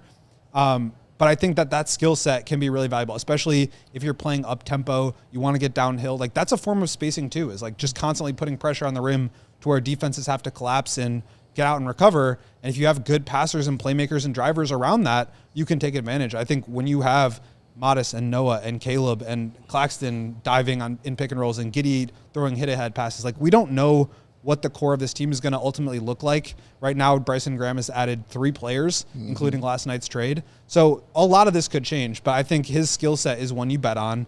And because if he hits, you have the most coveted archetype in basketball, which is a 6'7" wing who can dribble, pass, shoot, create, and defend. Like those are the most valuable players in the game. So even if he doesn't, I think you'll see interest in him around the league. I think he would have gone in this range. And so maybe it doesn't work out and they move on from him.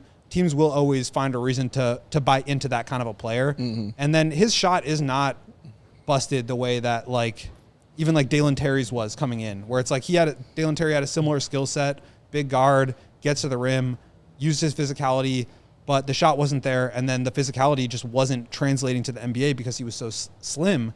I think he'll be able to shoot it well enough. And you've seen some progress there that I think he'll make it work, but I do think it's going to take some time. Okay. Well, Bulls Nation, we have our 2 first-round picks locked and loaded in the bag. So, of course, the next thing we need to do after getting off our initial takes is talk to our guy, Ricky O'Donnell, to get his takes. He was on the show last Thursday. We're going to talk to him again now. He joins us remotely. Shout out to that Xfinity Mobile call-in line. Ricky O'Donnell, is he on the line, Steven? Okay. Take his time with it, man. Steve's working on it. Meanwhile, I can tell y'all, if you aren't checking out Ricky's draft work already, what are you doing? Yeah. Writer, editor, associate director of programming at SB Nation. His mock drafts are incredible. You guys were discussing with him on that show last Thursday the very long and thorough write-up he did on It was incredible. newest Chicago Bull Caleb Wilson. It was pretty And special. Donald, follow him, SBN_Ricky. Thank you so much for joining us, man. We know this is one of your busiest nights of the year, if not the busiest. We're only going to take 10 minutes of your time, but you were talking to my guys here on Thursday about Caleb Wilson. How do you feel now that you know it is real? Caleb Wilson is a Chicago Bull. Love it. Super excited for Caleb Wilson. I felt like he was the only choice you could have made at number 4. Nobody in this draft class projected behind him ever seriously threatened him for being the pick for the Bulls at 4. I think he's a fascinating player. I can't wait to see how Tiago Splitter uses him. I'd like to see them put him in the middle of the floor, let him try to beat guys one-on-one. I think his quick twitch athleticism at his size is really special. And for people in that mold with this Amari Stoudemire, Sean Kemp, Kenyon Martin level of explosiveness, you don't see those guys pass as well as Caleb Wilson does. 19% assist rate, plus 1.4 assist to turnover ratio. I think you could run offense through him, put the ball in his hands, let him make some decisions. I want to see what he looks like as a short role playmaker. I want to see him get a little more dialed in defensively because he did have some bad lapses of ball watching, but he's got sick recovery tools. I think he's going to be a two-way impact player, and that's what the Bulls need. So I really like this pick, and I'm excited about his future in Chicago. Ricky, obviously the Bulls also picked up Nick Claxton yesterday to play that center position for the Bulls. What center between him and like a Jalen Smith do you think fits Caleb Williams' style of game a little bit better?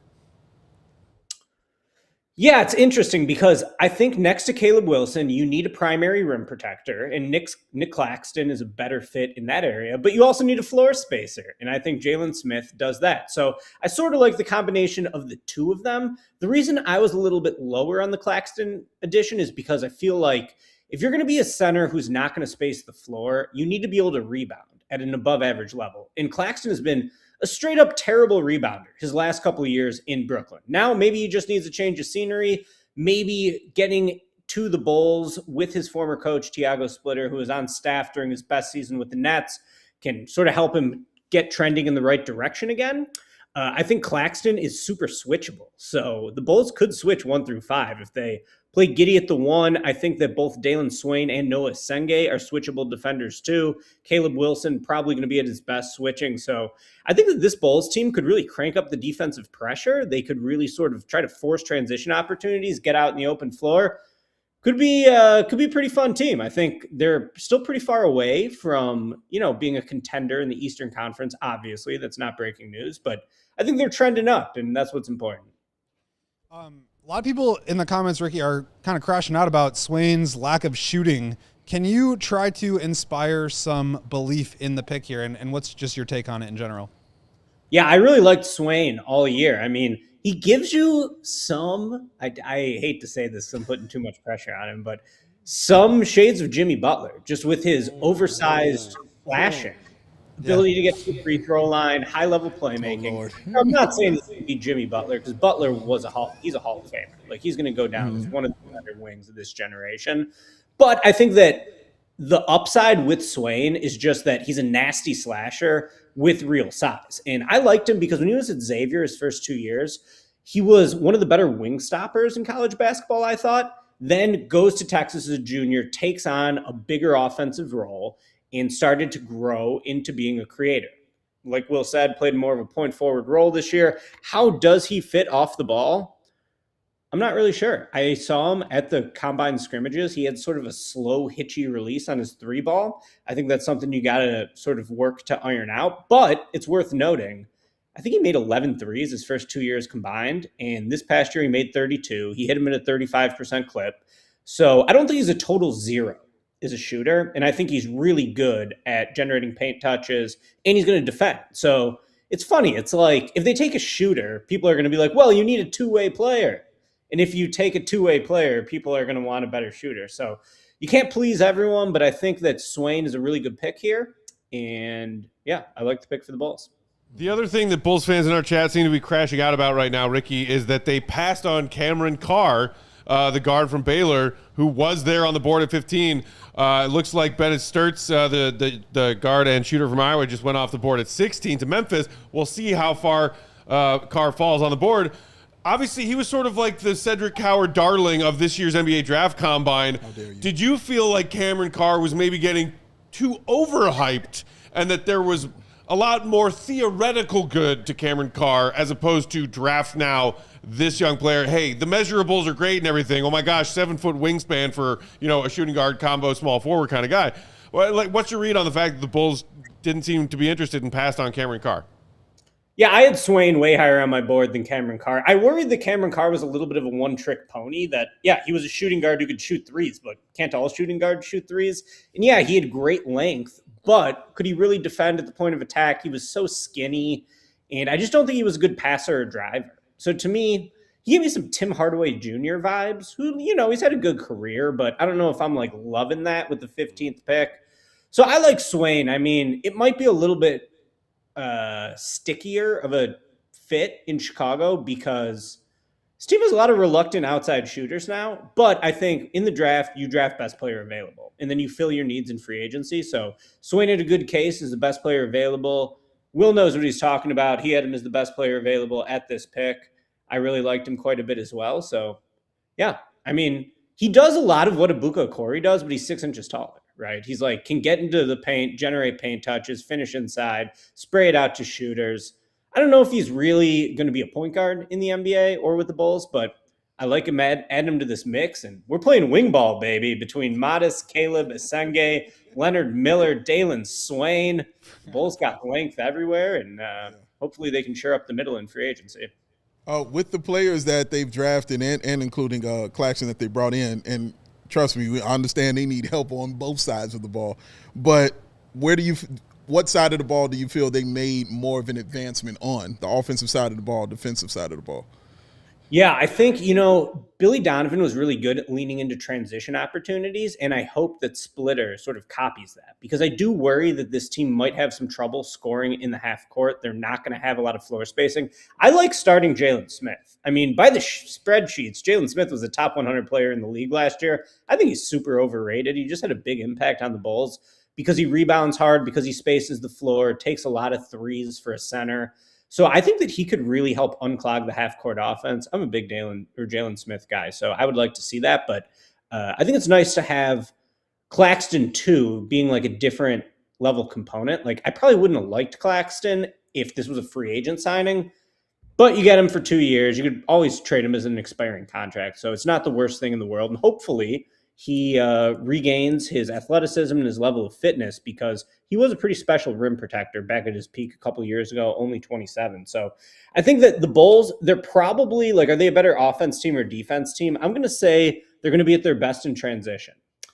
which is sort of a cop-out answer. But I think they're going to need to ratchet up the defensive pressure, get out in the open floor, and try to get some easy buckets. RJK in the comments, Ricky OD rules. Check out the Cash Considerations podcast. Cash Considerations, a Chicago Bulls podcast. Co-sign that comment. Do we have time for one more question, Ricky? Yeah, you got time for one more, Ricky? Of course. Always. Just wanted to make sure we shouted you guys out. Shout out to Jay as well. The thing that I like about Swain, and I'm curious to know if you agree or disagree with me, is that I think he's so, like you mentioned, Ibuka Okoro, he's so crafty getting into the paint that he almost doesn't even need to have space to do it. Like, he just finds a way to get there. I do think it's going to be hard to live in this world where, like, none of your starting five are shooters. I mean, you're talking about Giddey, maybe like Swain or Okoro, Matas, Caleb, and Claxton. That's just like not a lot of space. No. Do you feel like he will be able to survive that if the Bulls do end up keeping a lot of their core? And maybe more importantly, do you think that any of these guys are going to be part of their core moving forward, or should it be just totally blank slate? Like, if Bryson Graham wants to move any of these guys, let's not worry too much about picking a guy who can't shoot because we have X, Y, and Z players. Let's just like move on from X, Y, and Z players. Yeah, it's a fascinating question, Will, and I'm really not sure. Like, I sort of think that where they're at right now in their team building, like, why not just keep Giddey? Like, are you really going to trade Giddey for plus value this offseason? You could probably dump him if you want to, but, you know, he's 24 years old. He is a better player than I thought he was going to be when they originally acquired him. And you kind of need someone to set up all these play finishers for easy buckets. So I'm leaning towards keeping Giddey. I want to see Giddey, Matas. I'd start Asenge. I'm still high on Asenge. I'm not giving it up, guys. I'm going down with the chip on that one. Caleb Wilson at the 4, Jalen Smith at the 5, and then your second unit, Trey Jones. I'm sorry, I keep saying Trey Young. Trey Jones, Dailyn Swain, Nick Claxton, Okoro. Yeah, they're going to need some shooting in free agency, no doubt about it. Maybe even they could get it at pick 38 in this draft tomorrow night. But you got to go best player available in the draft, and I like what they did here. Real quick, Ricky, best realistic name on the board tomorrow night at 38. My guy, Bruce Thornton, senior guard from Ohio State. This guy had 66% true shooting, which would be good for a center. Bruce Thornton is a 6'2" guard who did not dunk the entire season. Just an electric pull-up shooter from 3 from mid-range, short, stocky, can't knock him off the ball. Just a really confident, steady player. And I think he should be a first-round pick. But if he's on the board at 38, I'm taking Bruce Thornton. I think he could be a real sleeper in this class. Ricky, we know that tonight everyone and anyone who covers the NBA wants your time and attention. We appreciate you lending us some of yours here on CHGO Bulls. Bulls Nation, as Coach said, check out Cash Considerations. Shout out to his guy, Jason Pad. They do great work. And, of course, check out all of the NBA and college hoops coverage, along with NBA draft coverage, SB Nation. Ricky, we appreciate you, buddy. Thanks, guys. Yes, sir. Ricky O, the one and only. Ricky Man, Charisma. Corey. Meanwhile, We got did a lot have a to little catch up on. We did have a little trade there at 16-17. And we got another one. We got another one coming? 17, the Pistons are moving up. I'm using it while I can. There it is. Steven really wants to use that trade Should have alert. saw. Is it trade? Is there a trade? Is there a trade alert? Is it trade? Okay, so Bulls draft Swain at 15. Yes. Grizzlies on the clock at 16. Trade back one spot to 17 Yep. in exchange for 2 second-round picks. Would I have done that trade? Possibly. Oklahoma City moves up from 17 to 16, takes Bennett Sturtz. So the Thunder get Sturtz. The senior guard from Iowa, incredible shooter and playmaker, point guard, maestro in the pick and roll.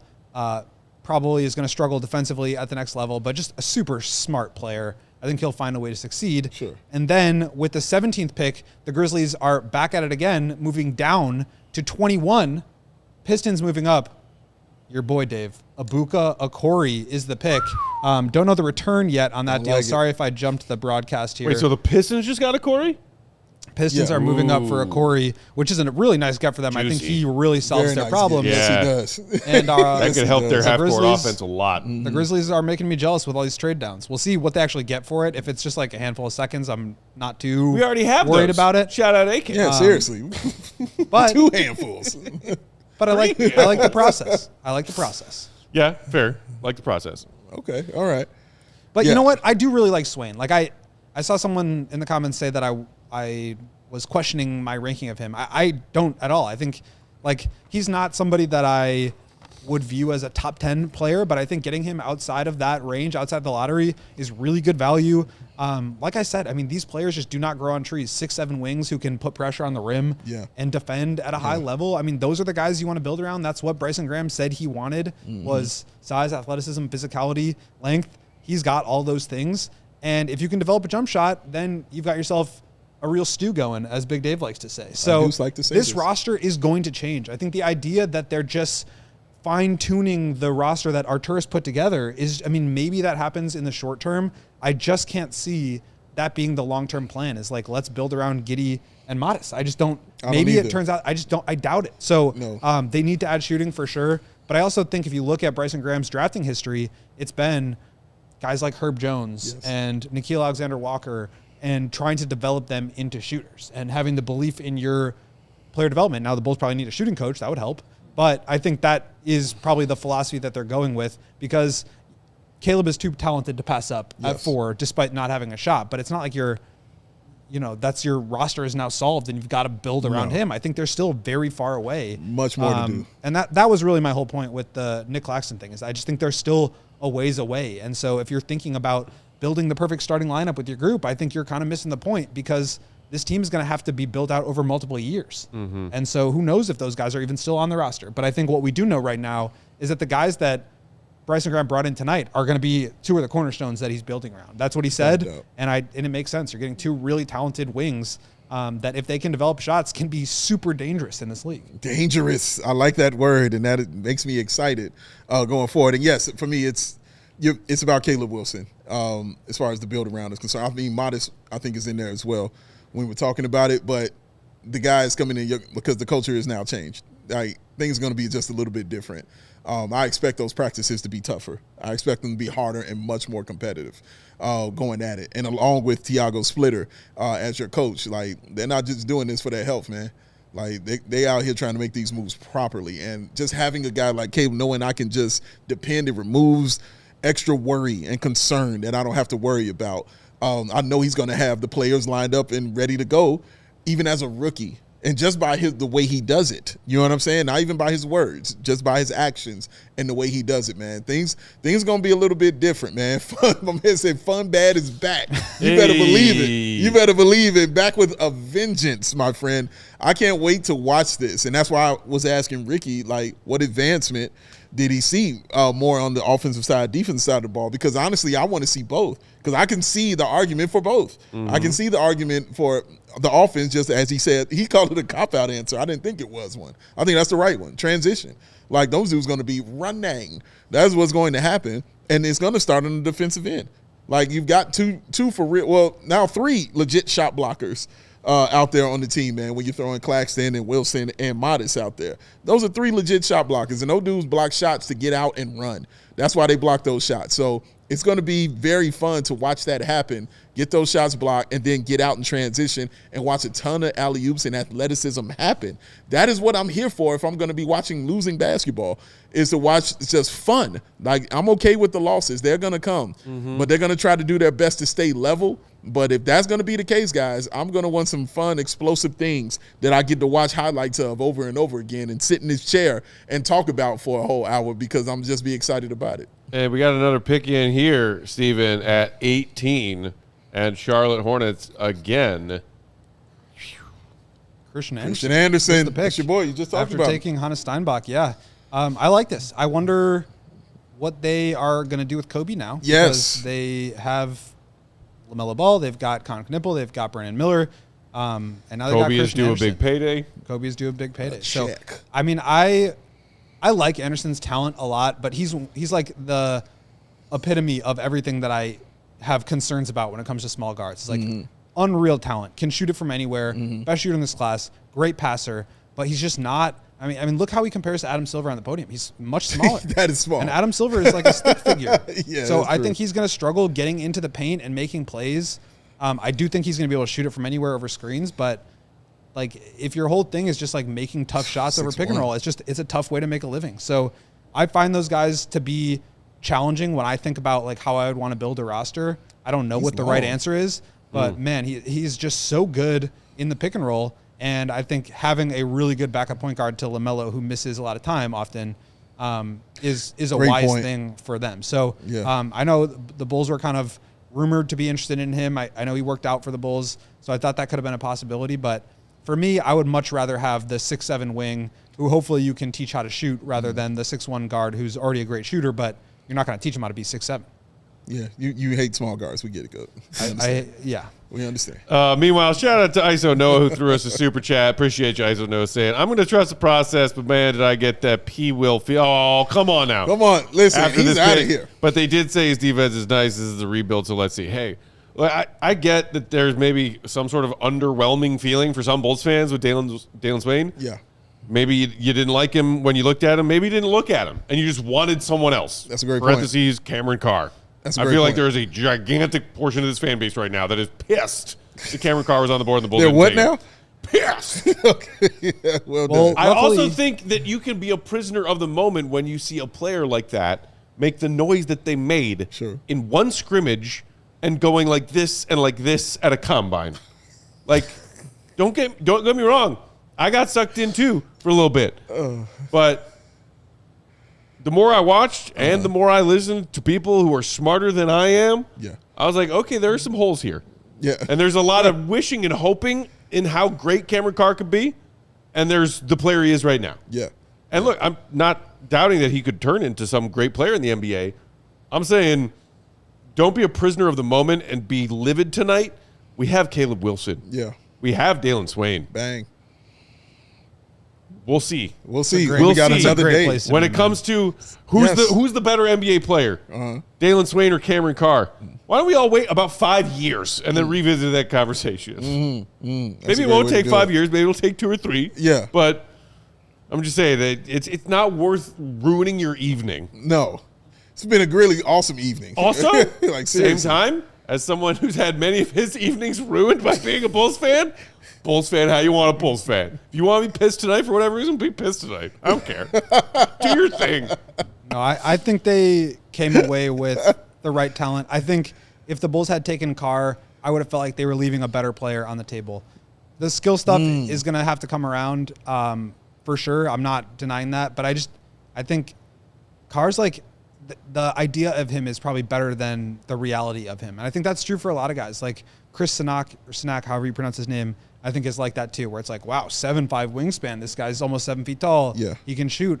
I don't think he's like really doing any of that yet. So like, I think the idea of guys can often be like a little bit more compelling than they are in reality. The translation, I think, is going to be a big deal. Cam Carr weighs 175 pounds. Like, he's going to get moved around out there. I will say this. Go watch the scouting reports that I did. There's one on Swain. There's one on Carr. Compare my thoughts, watch the film, see what I have to say about him, and make a decision based on that. Luckily, I had one for both of those guys. But Hey-o. I really do think that, especially for the Swain skeptics, and you're seeing a graphic up on the screen now of his strengths and weaknesses, that those are obvious. Like, his real strengths are really strengths, and his weaknesses are glaring. But I think you're still getting a really solid player that, like, we may not be worried about whether or not he fits with, like, Isaac Okoro and even maybe Nick Claxton in 2 years. Like, this Right. the roster could change. Yeah, it will change. for and I sure. expect it to. Oh, I still saw Rich Paul. Somebody about to get drafted. Oh, no. He's right behind him. Why don't we take the temp of what we got going on with these two Bulls picks and in that chat. Shout out to y'all for being here. Taking the temp is brought to you by our friends, of course, at Four Seasons. Your trusted local experts for heating, air conditioning, plumbing, sewer, and electric. Visit fourseasonsheatingcooling.com for all their special offers and money-saving coupons. That's fourseasonsheatingcooling.com. Right. So we are at pick 19 now, Toronto.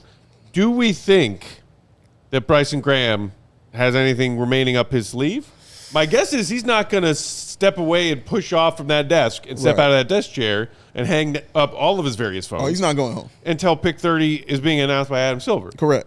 Absolutely. Because you got to still hustle down the street to the United Center at some point Yeah, later probably tonight. on the sooner side. And than and later. hear from Bryson Graham when we are done with this first round. But I think we can still get another trade or two here. We might. And you're right, man. I don't think it's over for him at all. And he shouldn't be thinking that way that it's over. Graves is the pick for the Raptors. Allen Graves. That's an interesting one. He is just for like the Raptors. He is the analytics guy. He is the one who The has analytics darling. the steals and the block rates. Right out of Santa Clara. Shout out John Sabine. Hey-o. Shout out to Jalen Williams and Brandon Pajemski, right? Pajemski, yes. So, yeah, I think he's another one of these guys that's like a little bit more of a spreadsheet player than an actual player. Obviously, like, tantalizing attributes. Like, he can shoot it. He's 6'11". He can dribble, pass, shoot. He can defend. He's just not a great athlete. I don't think he moves super well. But he's one of those guys that, like, I mean, the advanced stats just absolutely love him. And he's an interesting pick. I think that probably signifies that he's going to play some center for them and that they might lose Sandro Mamukelashvili, who I think could be a good free agent pickup somewhere. But interesting pick here. And, I mean, there's still a lot of talent on the board. You're seeing a lot of other teams pass on Cam Carr. So, I don't know. Maybe there is an opportunity for them to trade back in. You're getting to the point where, and the return for the Grizzlies trades, they moved down one spot, picked up 2 seconds, and then moved down from 17 to 21 and picked up 3 more. So 5 total seconds. Like, is there a deal that you could do to move up from 38 with a handful of seconds and get a guy? There's still good talent on the board here. I like this range of the draft kind of a lot, honestly. Got a ton of second-round picks available to you as well, including yours. So, like you said, there's no way he's closing up shop and going home. I expect him to have this press conference and go right back to his office and get back to work. I don't even know if he's going home tonight, period. Like, there's still stuff to do. Speaking of which, All the God threw us a $10 super chat. Appreciate you. Saying with all the buzz around Denver shopping, Christian Brown and Cam Johnson, plus the number 26 picks, makes you wonder if the Bulls Nuggets already have kicked around a framework of a potential trade. I mean, I think that's exactly what I've been advocating for them to do is like take on a player, get a pick with it. And if you can move up and maybe it's a Quaintance or maybe it's a, Phylon is dropping or one of these other guards I think is dropping right now. Corey got taken, Anderson got taken, Sturts got taken. Yep. Is Quaintance a guy you're okay with taking the risk on now? Now that it's past 15, getting into the late 20s, you're okay with taking him around? I mean, if you want to build a team that literally cannot shoot, he is a good player to go after. Really interesting player because the knee is obviously an issue. Sure. But his freshman season at Arizona State was unbelievable defensively, blocking everything in sight, bouncy, athletic, really good instincts, long. But he's just not the same player anymore. And so I think you're seeing him fall outside of the top 20. I mean, he's got to prove and it. He's got, but I think that like he could slide into like the late 20s. And if the Bulls can move back in cheaply, like that's the kind of home run swing that I think would be worth taking. Okay. Maybe he works out, maybe he doesn't, but like at that cost, I don't think it's killing you. I think I'm also looking at shooters, man, because I just really would like one. And again, tons of talent, you take the best available and all those things like that. But if I'm going to be trading up for someone and moving up in the draft, it's got to be somebody that can shoot the rock for you because they just simply don't have that. I need that one person that I can just be that dependent on to get him the basketball. And again, it doesn't even have to be the 6'7" guy.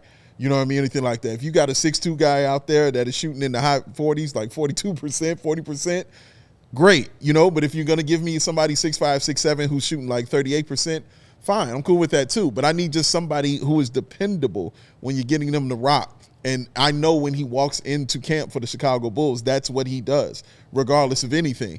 They just simply don't have that. And I don't think that's the way to go about it, in my opinion. You get all the talent you want, for sure, but this game is about buckets. Somebody's got to shoot the rock, man. Somebody's got to put the ball into the bucket. That is really the point. Well, and you also need to have space on the floor for some of these guys to be able to drive. So I totally agree with that.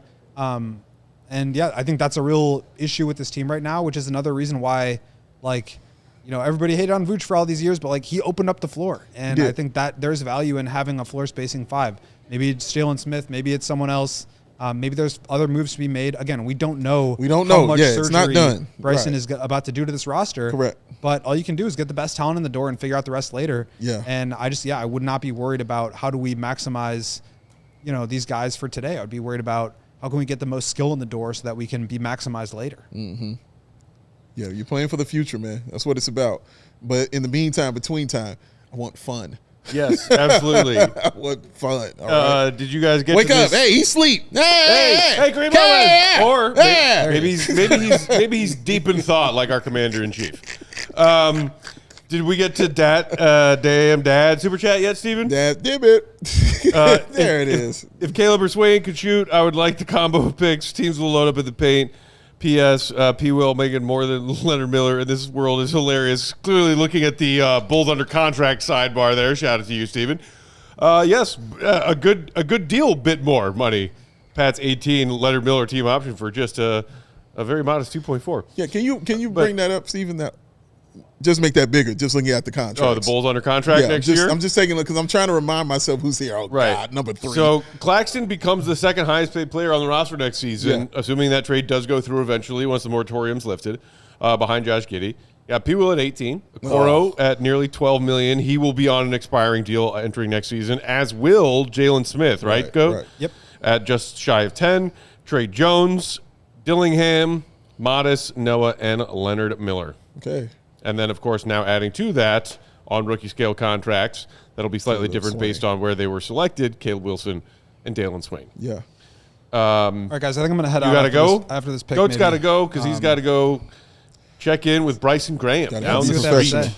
Gotta go be professional, baby. And speaking of which, so we aren't going to hang around here live tonight for the Bryson Graham press conference. We're all going to listen to it. Y'all can go listen to it.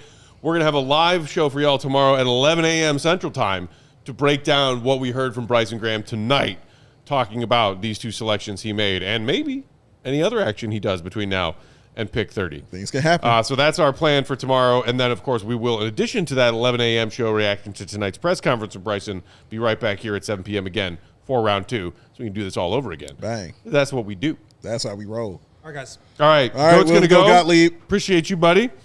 Leave the shout out people to- with one Thanks more for, word. thanks for tuning in, everybody. We love and appreciate you. This was awesome. I like the guys that the Bulls got. I feel good about them. Go feels good. I Go feel good feels about good. it. Feels good. Shout out to, I think it was 40 Point in the chat who said after hearing Goat and Ricky's takes on Dailyn Swain, I feel a lot better. That's their job. There you go. There you are. There you go. What they're supposed to do. Make you feel better about what you have out here, man. Yeah, I feel good. I mean, I've already felt good about Caleb, but I needed to hear that about Swain. Yeah. Like, I need to hear that breakdown about it. And what I liked about it was just the honesty of it. Yes. Like, yes, no, he's funky. The shot's funky. Yes. Not that guy that's like just changing the game or anything like that, but you got a player. Somebody that you can grow with and somebody you can build upon. And again, fitting Bryson Graham and what he wants to do. He's about that development, man. Like, just looking at the track record as you were bringing up, just it's about getting those guys and developing those guys into something really good. So I don't think anything's changed, anything's going anywhere. And, oh, wow, Quaintance just went to the Spurs. So Quaintance does, in fact, nice go. to meet your acquaintance. Hey. Oh, you see what I The did? big man from Kentucky who, of Spurs. course, had that red flag and the high-risk, high-reward factor given his ACL situation. But if healthy, this could be the steal of the draft. It could be an absolute problem, and he's in the right position because guess what? They need a backup center. Absolutely. How dare you besmirch Bulls legend Luke Cornett? Oh, this isn't a besmirching. This is time is coming to get him. And it comes for us all, ladies and gentlemen. So that's all that is. Like, he is going to they're going to have an opening for a backup center soon. And it's good for him to get in there, and they're not going to be expecting him to pretty much do anything this season. I'm sure they'll play him, a couple times like that and spot minutes and things, but they're not going to be dependent on him as far as like, hey, we can't get this far in the playoffs without, this kind of talent right here. No, won't be like that. He'll be learning, and they can take their time with him. That's awesome. Very true. The Spurs have a embarrassment of riches and wealth of talent. Quaintance doesn't need to come in and be an incredible player for them right away. Not at all, man. Sit and learn. Make sure he's healthy. Yep. Feel and regain confidence in that knee. Yeah. And learn in a great program. Yeah. That already is likely to be, among odds-on favorites to go back to the finals next year. Yeah, man. And you're right, Matt. If he's healthy, I mean, that's a problem. So Goat and I did a mock draft a couple weeks ago, and the board fell kind of funky, and it was just us making picks randomly. And we ended up taking Quaintance at 15 as a high-risk, high-reward at 15. So now he falls to 20, and that is an even big swing that if it pays off, wow. Yeah. There's your updated board so far that Steven has so wonderfully put together. And shout out to Sarah as well. All Sarah Bear put together. All Sarah Bear. All Sarah Bear putting together. So in this run of teens after the Bulls took Dailyn Swain at 15, we had then Bennett Sturts at 16, Abuka Okori at 17, including a couple of trades there with the Pistons getting involved and Memphis swapping for a couple of seconds for the Thunder to move up to 16. Then you got the Hornets taking Christian Anderson, the sharpshooter, at 18. Alan Graves goes to Toronto at 19. The analytics darling, as Go pointed out. And then the big swing, high risk, high reward, Jayden Quaintance, Kentucky big man, going to the Spurs at 20. That means we are 2/3 of the way there, Bulls Nation. Bringing it home. Pistons Just for you, on Steven. the clock here at 21 after that trade. 9 more. 9 more to go, baby. 9 more to go on the way. All right, it's gonna be interesting, man. Who you looking at, man? Like, are you surprised at a certain name that's still there right now? I mean, maybe Sanak Jr. I'm a little shocked at still being there. I think but I'm not over like, oh my God. The further we got between combine, because he was another one of those combine darlings. Yeah. His measurables were very impressive. He put together some solid tape for the Cougars last season. Sure. But I think he was one of those names that kind of just fell a little bit. Like his combine darling shimmer lost a little bit of its shimmer, I think. Okay. And you started to see him fall a little bit in projections and mock drafts into the mid to late 20s. And so that's where I still think he'll go by the time we get to 30, but I'm not surprised to see him still on the board. Okay. There you see Goat's best available. Sidebar again, Cameron Carr now is in the number 1 slot there for best available. But still, the point guard from Alabama, scrawny as he might be, he is a heck of a scorer and a heck of a ball handler. He is. LeBaron Philon Jr. still on the board. Yeah. As is, did Lopez go? Lopez is still Lopez there? didn't go. Lopez didn't go. Right, yeah. He's Because still he there. was there not sleeping. But Quaintance went, yeah. Koa Pete, another one of those names that people expected could be a faller as opposed to a riser on draft night. I'm not up on and him. then the big man from UConn, Terrace Reed Jr., still on the board as well. I expected him. He felt more like a second rounder to me. So I feel like he'll go late, to a winning team if he's going to go as a first round guy, or he's going very, very early in the second round. Yeah. Man. So yeah, that absolutely could happen with them. But are you excited?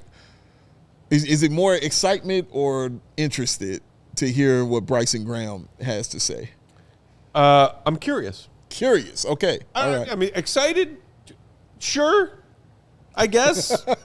I'm more excited than I would be if we were about to listen to you-know-who take the mic after another draft night. I was done with that. I was sick of that. Finished with that. Because, man, what was he say? If I've got to sit through one more season of this, one more press conference. one honestly. more press conference of this right here, I'm going to lose my blankety-blank mind.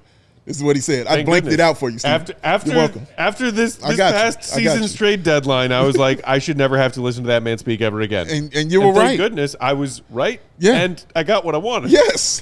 We got all up outta did, man. here. We all did. But so look, especially I want more specifics. It's not like a be-all, end-all of what we hear Bryson Graham talk about the first time he talks about these two players who he drafted tonight, because he's going to have plenty of opportunities to talk about these two young players and this young core and this roster that he assembles moving forward. But as opposed to just the hype word since he started talking about players he likes and looks for. Yeah. The slap phenomenon. Phenomenal. Yeah, somebody I saw in the chat earlier tonight was trying to make a slap-related nickname out of Caleb Wilson. Sure. Great. Go for it. It's not a be-all, end-all. Yeah. It's an acronym. Yeah. So I want to hear, and I'm excited to hear, I will say I'm excited to hear the specifics of why Bryson is excited about these specific players. Especially Swain. Especially Swain. Yeah, I think a Swain. lot of Bulls fans are already aware of some of the things that it comes to with Caleb Wilson. We got to pick in. Thank you, Steven, at 21. He can't wait to play that graphic, man. He's And so there excited. goes Kareem Lopez. All right. Somebody wake him up. Somebody got him up. Going Congratulations. to Detroit at pick 21. Say first ever Mexican-born player drafted in the first round here in the NBA. Shout Pretty out cool. to him, man. Pretty darn cool, bro. Pretty After darn playing cool. in the NBL this past season. Yeah, man. That's cool stuff, bro. Congratulations to him. Ooh, he's got some nice studs in the ears. Yeah, man. He was ready for this one. That's just like a clean cut look. Ooh, got a nice sparkly little brooch on the lapel. Oh, yeah, he's not playing. He's not playing around. Yeah, got the studs in. Like, yeah, he's not playing around. The nice suit. I'm feeling the Men in Black look that he's got rocking right there. Second Mexican-born draftee in NBA history. Eduardo Nájera. Oh, no, Shout out. Was Nájera a first rounder? Maybe. So, second rounder. I think they said second. Because I know I said first rounder. Draftee, not first rounder, draftee. Okay. So he must have been a second rounder. Okay. Yeah. I definitely said first rounder when I said it. Okay. Just wanted to make sure. I didn't want to misspeak. But very nice suit, man. Congratulations to the young man for doing that, man. So, and going to the Detroit Pistons, who looks like they're just stacking up. You know, they're like just getting more and more guys ready, man. So, I mean, 6'8", 222. He's not small. Oh, my goodness. Look at this. Okay. Little funk right there. Little athleticism right there. Yeah. With the one hand, little coach. A little coach. All right. You know what I mean? All right. You know. That was a nice step through. Right there, you know. Okay. He's got some fire. He's got a little the ball juice, handling a little bounce. is what's the most interesting part of it for me. Because he's tough. He's definitely tough. He doesn't mind the physicality, and he's going to the right place for that, which is Detroit. Detroit. Oh, wow. Look at the jacket. Oh, my goodness. I think they require you to be physical. Yes, man. Yes. You have to know Olivia Newton-John songs. That Pistons team was playing defense every night last season. Yes, this is true. One of the few teams, if not the only team, to be playing defense every night last season. Yeah, they require that's the it. top seed. Yes, they require it, man. So it's going to be interesting to see it. They go far. But congratulations again to Ring Lopez going to the Detroit Pistons, who are stacking up, getting people that I like. Oh, I don't like that. I don't like it. Nicky Orio saying crazy the car was a no-brainer to all these chat GMs, and yet he's still not picked. The great Cameron Carr continues to fall. Hey, maybe he'll still get picked in the top 25. The chat GMs is hilarious. I'm not knocking, or I'm not going to laugh at or say, hey, buck up to any Bulls fans who were really excited about Cameron Carr, because I did too. Yeah. There are things to like about him when you're talking about draft prospects and potential additions to this Bulls squad. I'm saying there's two sides to every story. Yeah. And I think the closer look I took, I was less enthralled with Cameron Carr as I was on Tuesday of the week of the NBA Draft Combine. Got you. Okay. And I think a lot of Bulls fans took that and continued that infatuation with Cameron Carr for a month, and no shade or no shame for doing so. If you consider yourself one of those members of the Cameron Carr fan club / member of Bulls Nation and are feeling a little burnt, a little salty, a little disappointed right now, I think that's fair. Yeah. But it is interesting to see that big combine darling. Yeah. He was talked about as maybe fringe, end of first round, early second round. Yeah. He goes to the combine. People are talking about him being a late lottery pick. Yeah. He's on the board at 15. The Bulls pass on him. The world explodes. Yes. It's like the ebbs and flows. And is this guy rising? Yeah. Is this guy falling? Are people buying his stock, selling his stock? And it could be the Cameron Carr ends up going around where he should have gone before the initial immediate overhype of a couple of things from the combine. It's very true. And why I laughed at Chat GM is I saw on Twitter, I can't remember who it was, said that he was Zach LaVine with shot blocking ability. And I was like, whoa, you know what I mean? That's something you pay attention to when you see that, because we're talking about one of the quickest, or as I kept saying, one of the quickest first steps in the NBA. We're talking about a 50, what was he, a 50-40-40 guy. I mean, I'm sorry, a 50-40-80 guy. And he missed 50-40-90 by 2 percentage points because he shot 88% from the free throw line, man. So to say that and combine that with defense, I'm like, that sounds like a first round surefire guy to me. So to see it happen this way, it's like, I don't think everybody is going to see it, you know what I mean, in the same way that we might be looking at it, which is fine. That's what they're paid to do. And to figure out, man. But I still think he can play. I still think he's really talented. I wouldn't mind if the Bulls took him. Not, again, this isn't me being upset at all that we took Swain. I am completely all right with that. But, yeah, the young man was definitely somebody that was really, really high for the Chicago Bulls, and somebody that I just looked at and was like, I don't know. That dude looks like he can play. I just have a thing for guys that play defense and can shoot the rock like that. Like, that's just my thing. And when you can shoot that three-point shot, I mean, he's got range. When you can shoot that three-point shot and he can block your shot and be versatile on defense, those are the guys that I want on the floor. Those are the guys that I want to be playing. So that's why I was really high on him. But it's interesting to see him, like you said, Matt, just continue to fall right down the board. And usually when that stuff happens also, Matt, those guys kind of wind up on the right team. Mm-hmm. Those guys got to end up exactly where they're supposed to be. It's always that winning team. Like we just saw it with Quaintance. We just saw it. We talked about with Quaintance, like where he's going to fall, where he's going to drop. Oh, how about you go to the Spurs? You know what I'm saying? We're just in the finals. Who got a 7'4" dude right there, who got a backup center in Luke Cornett, who they don't ask to do anything but basically play defense and steal minutes for Wemby.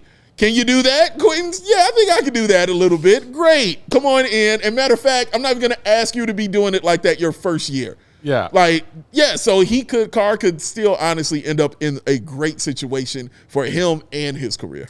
Yeah, I don't know if this is the chat you were talking about. Fine Day saying Carr would have been Levine 2.0. Well, it sounds like Swain might be Butler 2.0. I'm taking Jimmy. I know, Steven, you should have saw his face. The second I heard the Jimmy Butler comp. When Ricky threw out that Jimmy Butler comp on Swain, you were like, oh, excuse me? What did you say? Went right to my phone, bought the jersey. I'm like, all right, here we go. We're good to go. Or Jersey. You're going to have to find I do both. I know. That's how you roll. That's how you roll. Oh, and here we go. Pick in for Philly at 22, Steven. And it is the point guard from Bama, LeBaron Philon Jr. He is in, baby. Congratulations to that young man. And again, a nice situation for him, man.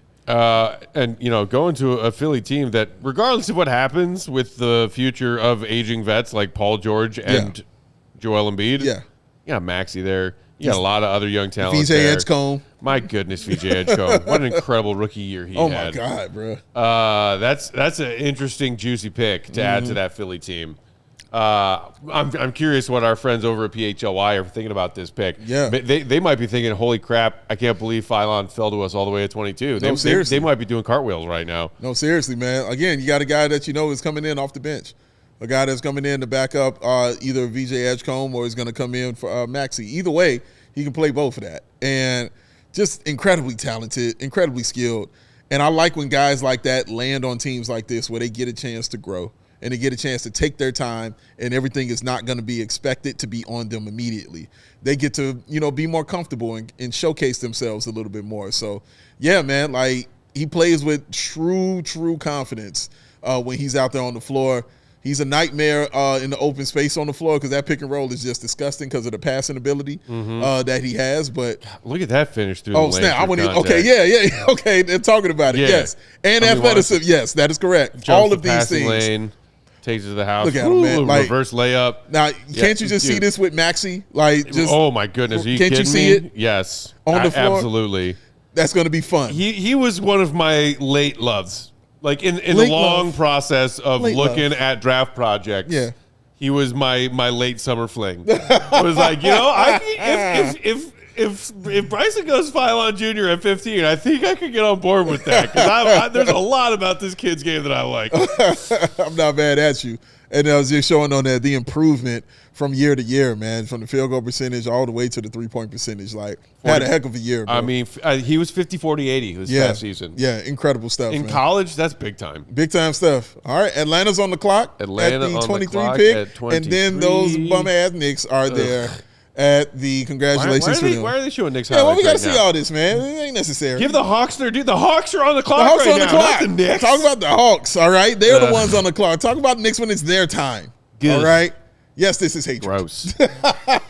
Shout out, by the way, to Go for these great strengths and weaknesses graphics. And shout out to Steven for putting them together. Reggie Jackson and Dennis Schroeder are a couple of very interesting player comps. Yeah, very interesting player comps. Can you make that bigger, Steven? Thank you. That's what that is. I like this head motion from him. The stretch out. Yes, thank you, sir. The comp is interesting. The Reggie Jackson and the Dennis Schroeder, because I can absolutely see where he's coming from with that as far as the frame is concerned and just how they play with that, man. I'm curious to see how aggressive he is on the defensive end because the one thing about those guards in Philly, they both play defense. Like Maxey can play defense, and we know VJ Edgecombe is a terror on defense. So I'm curious to see how can he just. I'm not saying he's got to be the stopper, but does he have that kind of motor defensively to be in that backcourt with them, or is he just going to be like, hey, I'm gonna put you back there with VJ Edgecombe? Right. You know what I'm saying? And we'll let him worry about whoever you got to defend and things like that. You go do it on the offensive end. It could easily be that. But again, this is why I talk about getting that right situation where you can make those easier decisions for your team, man. So, yeah, it's that high risk up here, you know what I mean? But sometimes it's high reward down here at the bottom, bro. So, yeah, we'll see. Meanwhile, in the chat, Nicky Oreo asking any talks from any insiders about the Bulls looking to trade back into the first. U.S. McDD Graham should work the phones to get two more picks to go get both Steinbach Jr. and Cameron Carr. All right, so Bulls fans don't want the night to be over. I don't mind. And shout out to you, early summer. Yeah, for real. Working your way to get two more picks between now and 30, I think, is a bit extreme. I have not seen anything come across my timeline to answer Nick's question from the chat about the Bulls aggressively trying to move back into the first round here with a trade of some kind. Yeah. Then again, that might just be something that catches us by surprise. It's true. It might be. If I were to put money on it, I would guess that Bryson Graham and the Bulls stand pat from here on out. Yeah. And get ready for tomorrow. I completely agree. Feeling good about the picks that they made at 4 and 15. No, I completely agree with you on that, man. Like and I don't mind that move. Again, yeah. No shame in that. Like you had a really solid, good day. You just picked up a culture changer at number 4. You picked up a 6'7" guy who could replace a dude I've been trying to replace since they got him. You know what I mean? Like who has this, as they say, the Patrick Williams size hole. You got another guy to try to fit that, man. And again, guy after guy. You had Dailyn here. Mm-hmm. You know what I mean? The original Dailyn Terry, here trying to fix it with that. Oh, didn't work out here. Now you get another Dailyn in here with a different spelling, seeing if he can fit that, man, because there's a high priority on wings. There always has been in the NBA, bro. So, yeah, man. And I'm okay with that because I like the way that Graham moves. You know what I mean? I like the way that he's going about his draft. I like the way he's going about the free agency. And trades. We'll put the trade in there too because of what we gave up to get Claxton. Like, yeah, all that works for me. So I'm okay with how he's doing it, which makes me all right with him saying, I'll stay in this first round. If he wants to move on to that second and we pick this up tomorrow, he will make me very happy, and I'm sure he'll make Steven happy as well. Yeah, Justin in the chat saying Swain's already been forgotten. Dave and Peck are quiet on 15. What are we? Are we? We just literally just talked about. So he was not on my list of mine either. Guys that I'll be stoked if he falls to the board at 15. Yeah. But having done some watching of his tape and also especially paid attention to what Goat believes about the kid, what Ricky believes about the kid, other people whose draft intel I respect and consider way more than my own. Correct. Because they're smarter than me. Yeah. I can stand here and say I am more than okay with the pick tonight. I'm quite all right with it, man. I am quite all right with it. I think you more than all right. You needed to be obsessed with one player who was on the board that wasn't Dailyn Swain to be that upset about Dailyn Swain being the pick. That part. Whether it was swinging high on Quaintance or whether it was Cameron Carr or whether it was anyone else, to be that upset about Dailyn Swain being your additional first-round pick tonight. Yeah. And, unless you're going to tell me you watched every Dailyn Swain game at Texas and going back and when he was playing, at the beginning, he's trash. If you feel okay. We got another center off the board. Zuby. St. John. Shout out to St. John. Yeah, seriously, man. I mean, powerhouse. I feel for a long time. the frequency at which St. John's players get drafted to the NBA is not what it once was. It was a thing. It was a thing back in the day. Shout out and you Ron still Artest. see the occasional one. Zuby Ejiofor going the forward from St. John's to Atlanta. This dude looks like a Hawks player. Yeah, man. And again, the physicality. I think that was one thing that the Hawks didn't have a ton of. They got those length, players like that. Again, Bryson Graham. They got those guys like that, but you need that physical dude. You know what I mean? To say, all right, guys, enough. Yeah. You know what I mean? The buck stops right here. Enough. Shut it down. It's over. yeah, I don't mind them making that pick right there. And now the New York Knicks are on my screen. All right, here we go. Oh, yay. Blue and orange confetti. How lovely. It's great. 53 Yay. years. It's been a long time. Shout out to Alex Nesnadal in the chat who said Swain's a dog. He provides a true on-ball creator we lack. He gets to the basket at will. Yeah. Need to get a good shooting coach, though, because Caleb and Swain need... Okay, so that is the one valid concern / criticism, if you want to call it criticism. Okay. After these 2 first-round picks tonight, who on this team can shoot the rock? It's a great question. It's a great question. It's all I've been wondering and asking for a while. Who's going to shoot the ball? Who can shoot? Somebody's got to shoot. Who can shoot? This is what I'm interested to hear in that press conference. If that question kind of comes up, about the shooting, why didn't you go for that? In the first round, is that going to be a priority for you going into that second round? Which I think it should be. And again, for me, it's not make or break. Like, oh my God, he's the worst. Throw all the hats in the world. No, but it's something that absolutely should be considered and looked at hard because you don't have it. That's what I'm saying. Yeah. So it would be like if you don't have, hey man, we have no athleticism. Hey man, we have no size. Yeah, I'm going to need you to look at those things because it's necessary. But as I told Go while you were going, man, as Bill Russell told us, man, this game is about buckets. Somebody's got to put the ball in the bucket. Like, you have to shoot the ball. So, yeah, they should be looking at three-point shooting, guys who can shoot. I don't care if it's guys who are like Klay Thompson kind of guy who are better just, catch and shoot, or I don't care if it's a guy who, creates his own and then shoots. But somebody's got to be on this team who can hit those shots at a high clip consistently. So, Almighty Mo saying Matas, no question. Look, Matas certainly showed no fear as a floor spacing shooter last season. There's a question.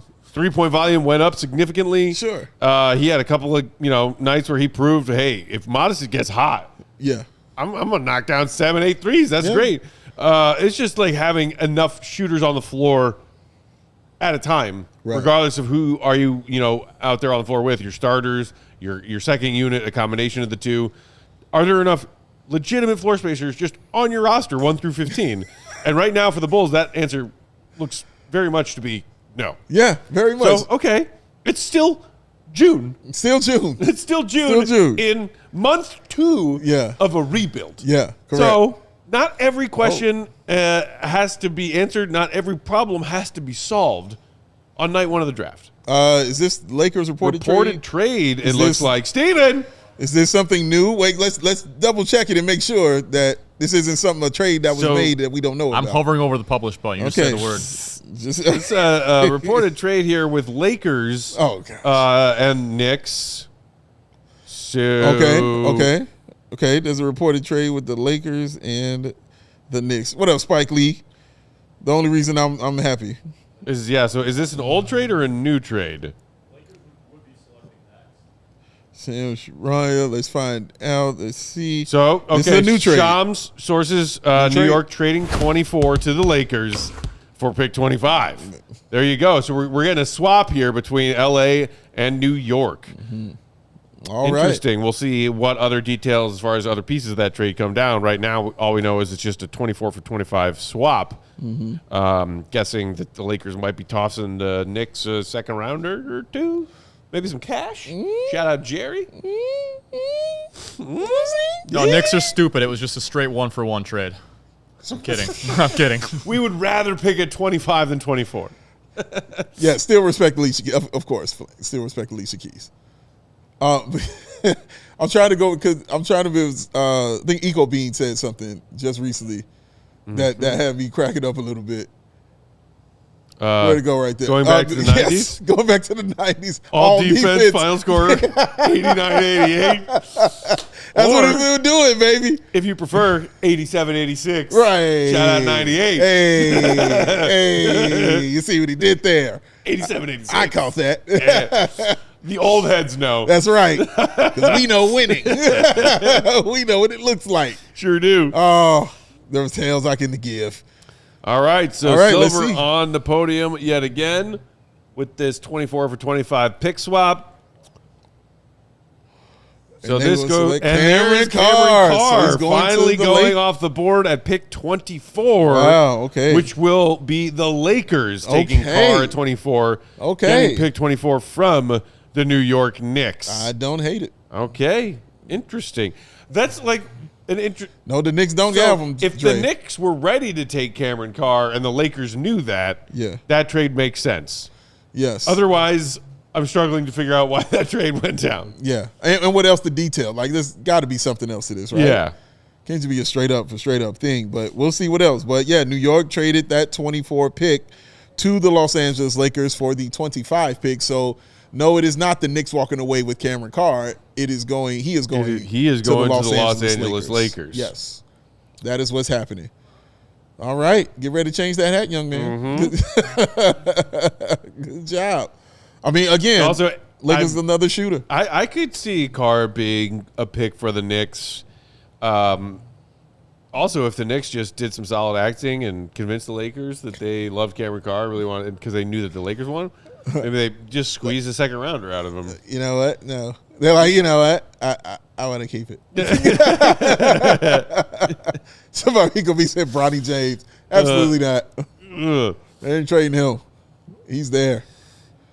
But yeah, man, I mean, I like Cameron, man. He's a really solid ball player and a shooter. And again, guys like that, for all the shortcomings we were talking about, guys like that are what you want when they go to these kind of teams with those stars that are already in place and with a structure that's already in place. Yeah. If that's not the case, then I could see him really, maybe struggling a little bit more. But man, I got Luka. You know what I'm saying? Luka's about to give me the basketball. All right, I might be LeBron James with him, like giving me the basketball. DeAndre Ayton is on the inside. You know what I mean? Like, so yeah, that's a good place to be, especially as a shooter. It's a really good place to be for him, man. And congratulations. Shout out to his pops. Shout out to Pops Chris Carr. Chris Getting Carr. some old 97 dunk contest footage here. Hey. And look at that. Young Kobe. Wow. You know who won that one? The Bean, ladies and gents. Kobe Bean Bryant, baby. Rest in peace, Kobe. Missed that young man. We got young Ray Allen in the background of that shot. Oh, man. The good stuff. Dave, I miss 1997. Like, so much. What freaking year is it? Oh, man. / take me back. You can have my smartphone. You can have my laptop. You can have all this crap. Take me back to 1997. Oh, man. Steven, is it a year you would like to go back to? Ooh, you put me on the spot here. I know. Take your time, man. I'll get back to you. Take your time. All right. I'm not really a go back guy. Were you eating solid foods yet in 1997? I was 4. I was eating solid food. so kind of. I was having my steak, I'm sure. I'm about to say, this is Steven we're talking about. The things that would be hard to go back all the way to 97. No driver's license for me. Okay. And me neither. And no beers for me. Yeah. I mean, did that stop you? That'd be tough. I obey the law in both directions. That's right. That's right. As responsibly. All of you kids out there. Responsibly. Yes. All right. Junior year of college, I decided. Junior year of college? Yeah, you can drink. That's your heyday? That's what you want to go back to? Yeah, you could have some freedom, first time being out and about on your own. Okay. Yeah, that's the one. Okay. All right. Junior year Steven. That's good. I'd be interested to see junior year Steven. Going back to the conversation about the Bulls and their current roster and the presumed lack of shooting. I see you, sale guy, Jim. I see you. Apparent lack of shooting. Dredd saying, did Matas forget to shoot? ? Did Pat become severely worse? ? Those are two different questions. Yes. Matas did not forget to shoot. No. Matas is confident in shooting. We touched on that. Did Pat get worse? Yes. Dude shot 40% from the field. Yes. You really trying to still argue Patrick Williams when the conversation about whether or not the Bulls have enough shooters? Like, bro, man, like this is you can't call him a shooter if he's not a basketball player, and he's not a basketball player. Don't set me up like this. Like I'm enjoying my day. Why you gotta set me up like this, man? Yeah. No, he's trash. Get out of here with this. What are we doing? Matt Verplatz, I'm sorry if I butchered that last name, in the chat saying, if this is your front court, i.e. Claxton, Wilson, Swain, Matas, you have to move on from Giddey and get shooters for your backcourt. Or you get a 2 guard that can shoot. You can do that too. Sure, yeah. I mean, that's a possibility. So then you'd have 1.5 shooters in your starting five. Exactly, man. Because right now it's 0.5. Hey, you know what? I will say, before anybody, jumps on my back, shout out to Giddey for his improvement behind the three-point line this past season. Absolutely, man. The dude put work in. The volume went up a little bit. Yes, he did. He had hot streaks and he had cold streaks. Yeah. But the three-point part of Giddey's game that we got this past season, better than what I expected. Yes, So, I agree. It's still not great. It's still not something that I would call a legitimate floor spacing threat every time down the floor. I still would not call Giddey somebody who is a dribble, pull-up, three-point threat. Maybe we saw that a couple of times last season. Maybe. It's not still a real part of his bag. I've seen that what Philip said. Side steps. I'm with you right there, Phil. Let's focus on that positive, baby. We got Wilson. We do have Wilson. And also Patrick Williams shot 39%, ladies and gentlemen. 39. And then 37. So it's not even 40. Yeah. So 30 from the field 30. and from three. Yeah. Yeah. Just letting you know that. Just letting you know that. All right. But 18 million. I saw a question as what were our thoughts on Isaac Okoro? Mm-hmm. What are your opinion, I guess, on Isaac Okoro? I mean, he's an NBA player. He's cool. He's a human being. Yeah, he's here. He's all right. I'm not like, oh my God, I hate Isaac Okoro. I don't feel like that about him. I thought he was asked to do a lot of things he just really doesn't do for the team last season. At no fault of his own. The team was asked.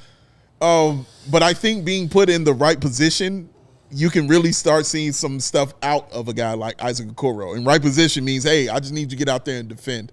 If you can get out there and defend and not say, hey, man, I need also, can you give me 12 points? Mm-hmm. I don't want that. I need the 12 points to be a bonus for a guy like Isaac Okoro. So if he goes off and hits a couple threes, it's gravy. You know what I mean? But I need them to get to the point where the main focus with him is strictly the defense. That's what he does. He comes in and he can clamp those guys down. He's a great teammate.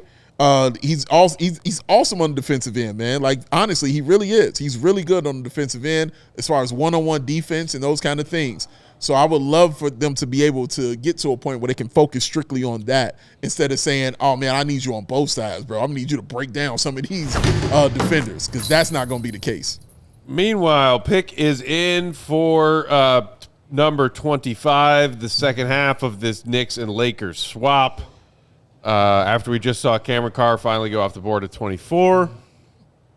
Sean, we on good night, top, sir. Sean. We on top? Yeah. We on top.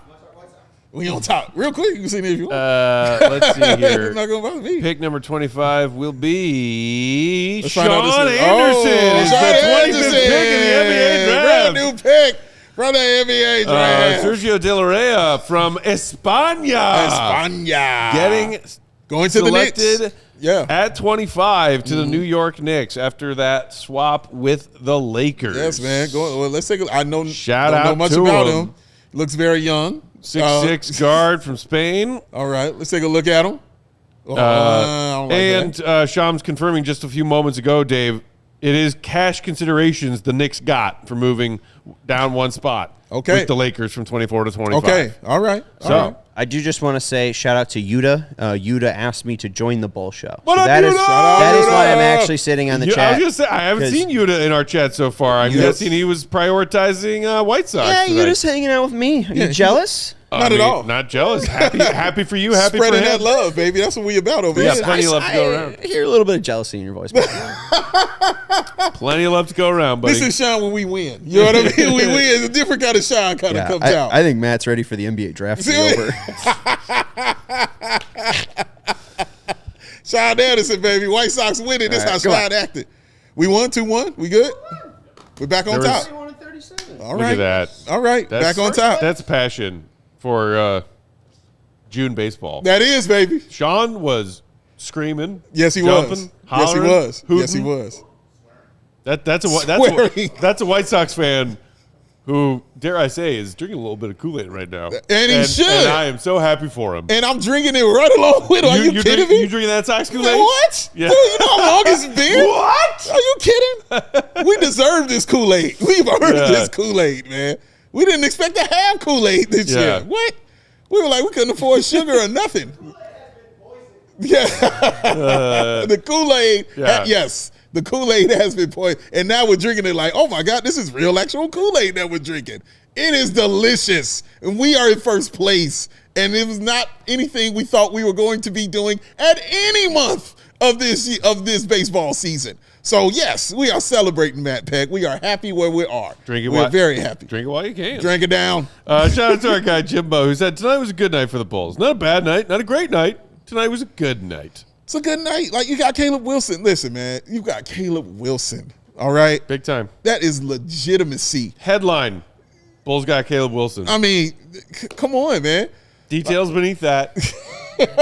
So, subplots and side stories beneath that. Right. Bulls got Caleb Wilson. Bulls tonight. got Caleb Wilson, dog. Okay. Did we ever think we were going to be getting something like this?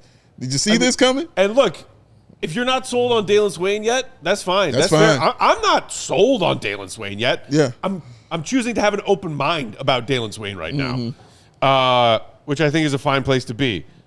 So if that's the case, and I'm happy about Caleb Wilson being here, and I got an open mind about Dailyn Swain being the pick at 15, even if he wasn't one of my specific darlings that I was hoping for at 15, I'm good with that for tonight. In the meantime, like, we got a long ways to go. Yeah. A long ways to go. Yeah. You're concerned yourself, like I saw somebody just now in the chat ask, like, okay, so these are our picks. Like, who should we be targeting in free agency? You think I know? you think, like, dude, somebody earlier said, man, that Bulls under contract list on the left side is pretty depressing. This is a work in progress. They added talent tonight. Yeah. That they desperately needed. And Caleb Wilson, heck yeah. Dailyn Swain, we'll see. Yeah. How much better is that than the Bulls just drafted somebody at 9 or 10 or 11? Boom. And that's it. That's it. Because that was a very real possibility as we were coming down the stretch of this past season. Yeah. Yeah. This is so much better than that. Yeah, it's nice. So much better. Hello, this is Peck telling you to, even if you're not sold on Dailyn Swain, even if you want a Peterson or Boozer or Seth Wilson, who want to put those rose-tinted glasses on tonight, Bulls Nation, all right? Because in all the different ways this offseason could have gone, this is a pretty good start to what we got cooking here. A pretty good start. Long way to go. Yeah. Pretty good start. Could have been a way less fun night tonight if a few things roll a few different ways. Yeah. Truly. Yeah. So keep that perspective, or at least try to. That's my advice. Like, imagine the conversations we would have been having, even though you and I would have been completely fine with it. But if Cameron Boozer fell to the Chicago Bulls at number 4, this would have split Bulls Nation in half. Oh my God! You know what I'm Bulls saying? Nation our chat would have started a war with itself. I would have been hyped. It would have got up and attacked Steven. The chat would have attacked Steven. I've been buying Cam Boozer stock the whole time. I would have been hyped. Yeah. I'm still hyped about Caleb Wilson. Yeah, very. But, again, I wanted him from the start. Yeah. But now I'm just saying, like, just imagine that. But nobody's on that right now because everything right here with Caleb Wilson was consensus. We all wanted him here in Chicago. It just felt that way from the beginning. From the moment we got this number 4 pick, it just always felt like Caleb Wilson to me. It didn't feel like anything else was going down. Meanwhile, we got a shot of the Nuggets draft room and a bunch of people sitting around a boardroom table clapping. The Nuggets pick is in at 26. We are coming down to the wire here, Bulls Nation. Still nothing I'm seeing about the Bulls trading back into round 1. 4 more left, Steven. 4 more left, Steven. 4 more left. I just want some of that piece pizza. That's it. Get that man some food. I'm ready for another slice of that piece pizza Get as that well. man some food. Okay, who are these adorable children? Hey, shout out. Oh my goodness. Are those twins? Look at them. Are those twins with in the bow Raptors ties? hat on? He said, I don't need that. Get Look that at my hat hair. off of here. Look at me. Oh my! Are you That kidding hat was me? blocking my a greatness. pinstripe vest and bow tie. He said, fine. You take yours off. Okay, But I like that. He said, I'm feeling mine. The Bulls should have taken those two at 4 and 15. Yeah. What you just saw is a beautiful thing. because you just saw twins and their different personalities I both love pop that. out. But one said, I don't need this hat. The other one said, no, the hat works for me. That's doing all right. That's life, ladies and gentlemen. And that's the things that we like. Shout out to those children right there, man. Yes, indeed. And he mentioned Peace Pizza. Thank you, Stephen, once again. Shout out to Peace Pizza for providing us with the vittles that we have. P-I-E-C-E. Peace. Peace Pizza, 1927 West North Avenue. Go check them out. One of the best breweries out there as well. Got their own brewery, man. Award-winning beer is what they serve out there, man. So award-winning pizza, award-winning beer.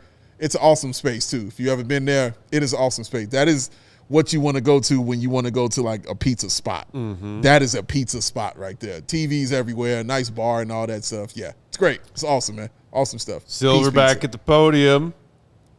He's still bald. Terrence Reed Jr. He's still bald. It's getting late, Steve. It's been 3 Next hours. time I look at him, I'm just like, "Oof, that is a It's been 3 hours, Steve. It's been 3. He's going turkey since his last appearance with the hair trend. All right. So we had somebody in the chat asking us about this guy earlier tonight, and we said bit of a reach of 15. Yeah. Once Aday Mara went off the board. Terrence Reed Jr., the rim protector from UConn, first team All Big East this past season. This could be a pretty solid value pick here. I agree, 100%.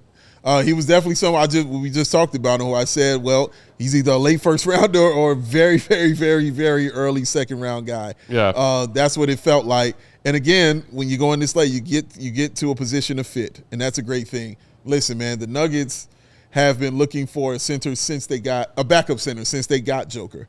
Okay, they've been looking for that right one. You know, like Valanciunas has been solid. He's been okay for them, but it was missing something. Clearly missing something when he was off the floor. They were going DeAndre Jordan for a while out there, man.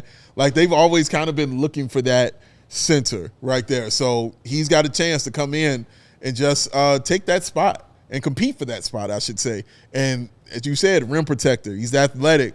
He brings in a whole different kind of style to this team, obviously, other than Joker. He's definitely going to be in the paint, all right? That's where he is going to live. That's where he's going to set up shop. That's where he's going to reside, and he's going to build his home down there, is in the paint.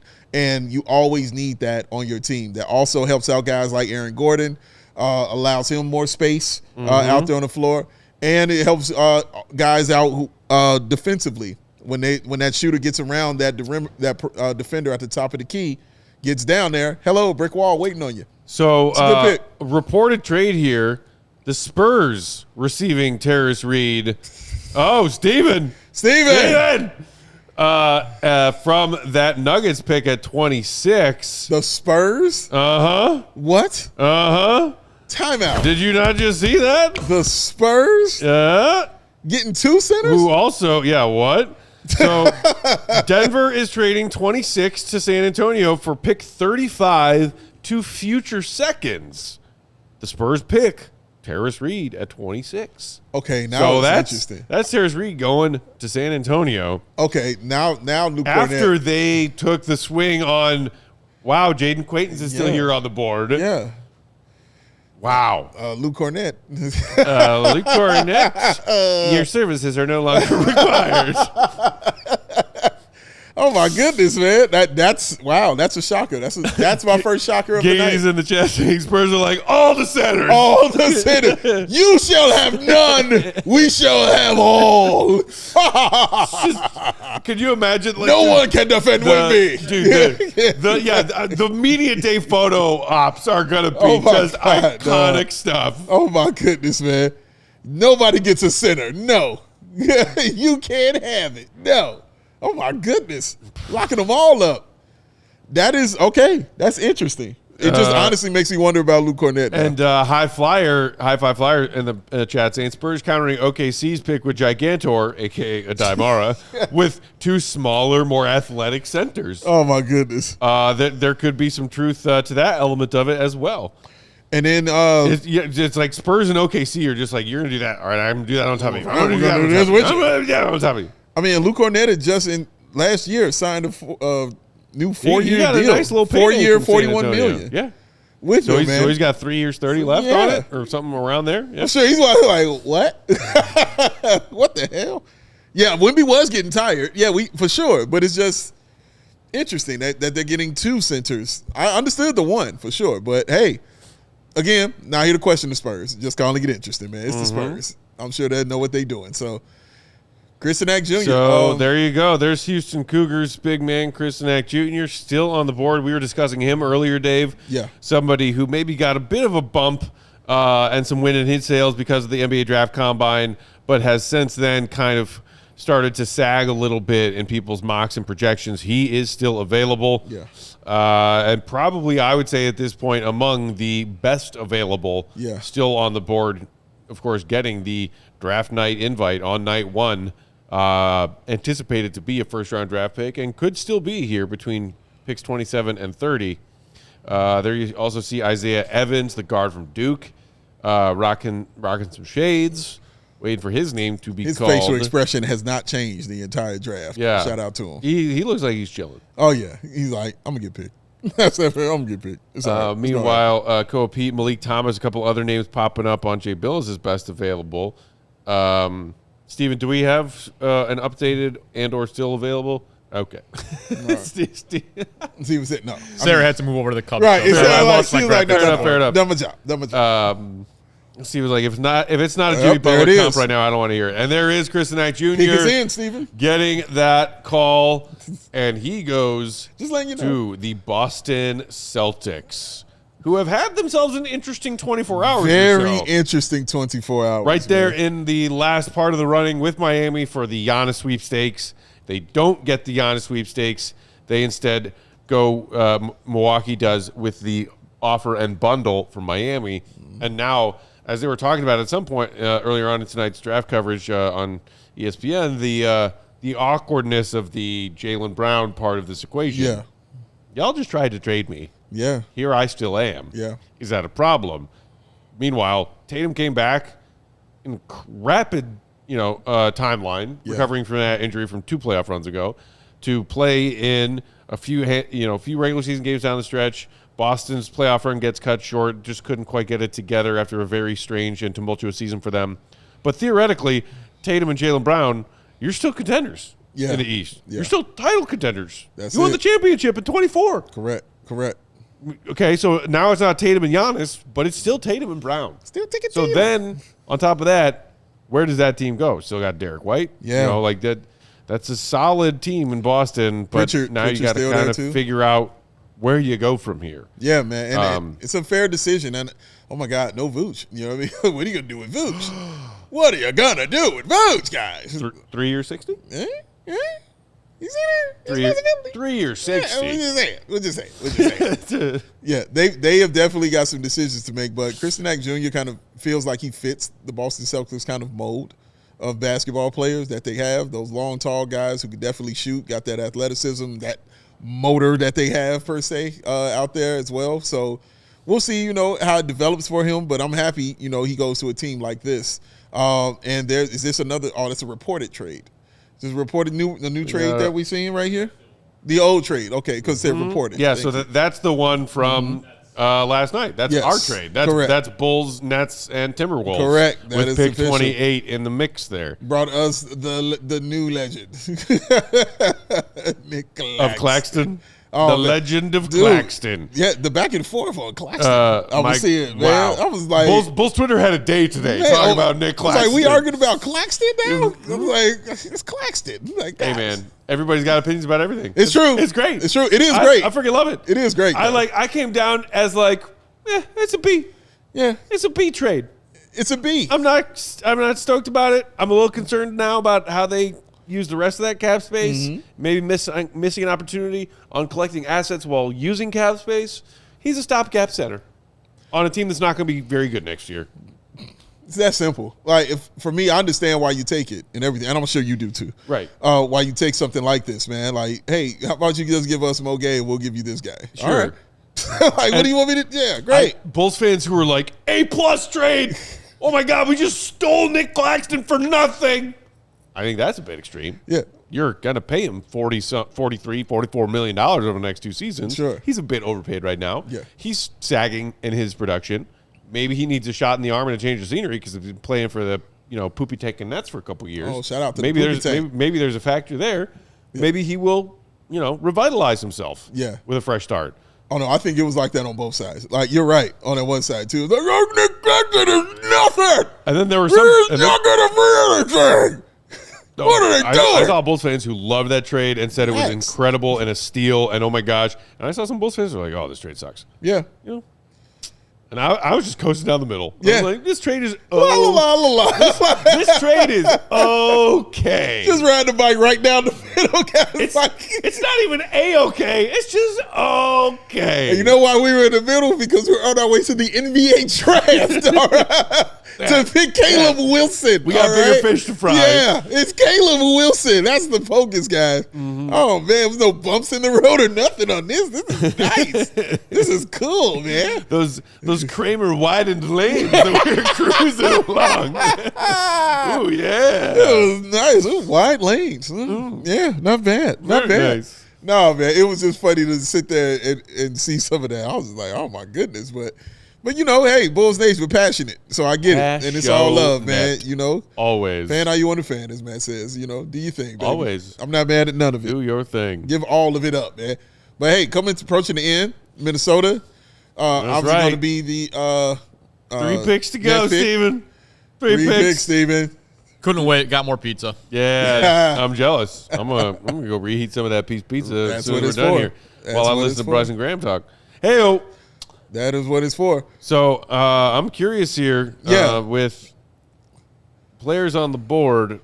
Sanak Jr. just went 27 to Boston. We got Minnesota, Cleveland, and Dallas to round things out here. Mm-hmm.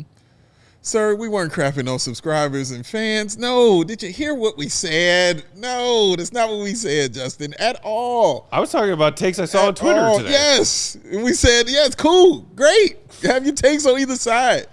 Oh, great. It's great to feel that way. We're just saying where we were with it down the middle, and it's awesome. And Bulls fan, how you want to move it? It's all good, man. It's all good. It's all good. I promise you. It's all good, man. Sensitive. I'm happy for all of it, bro. Like, it's a good time. It's a really good time for being a Bulls fan. Like, I still haven't hit that speed bump or that, oh, man, we can't go down this road part of this journey. Yeah, everything's been, pretty smooth. It was like a bump, you know what I mean? But that's about it. But nothing's been real terrible, Like, it's been really cool. So, yeah, I like this to continue. We get to do it again tomorrow and see what other picks they come up with, Two more man. Picks? Yeah, what Two more other picks talent we can add to this team. And that is awesome stuff, man. For real, bro. Best available, Malik Thomas from Arkansas. Koa Pete still on the board. Some people saw him as maybe a mid-first rounder at one point. His stock has certainly fallen. You got the Spaniard who played for UNC, Henry Visar. Richie Saunders of BYU, Dybansta's teammate, still on the board. Josh Jefferson of Iowa State. Hello, Cyclones. Where's Gar? Nobody let Gar near a telephone right now. He can't hurt you anymore. Yeah, but I can dig him.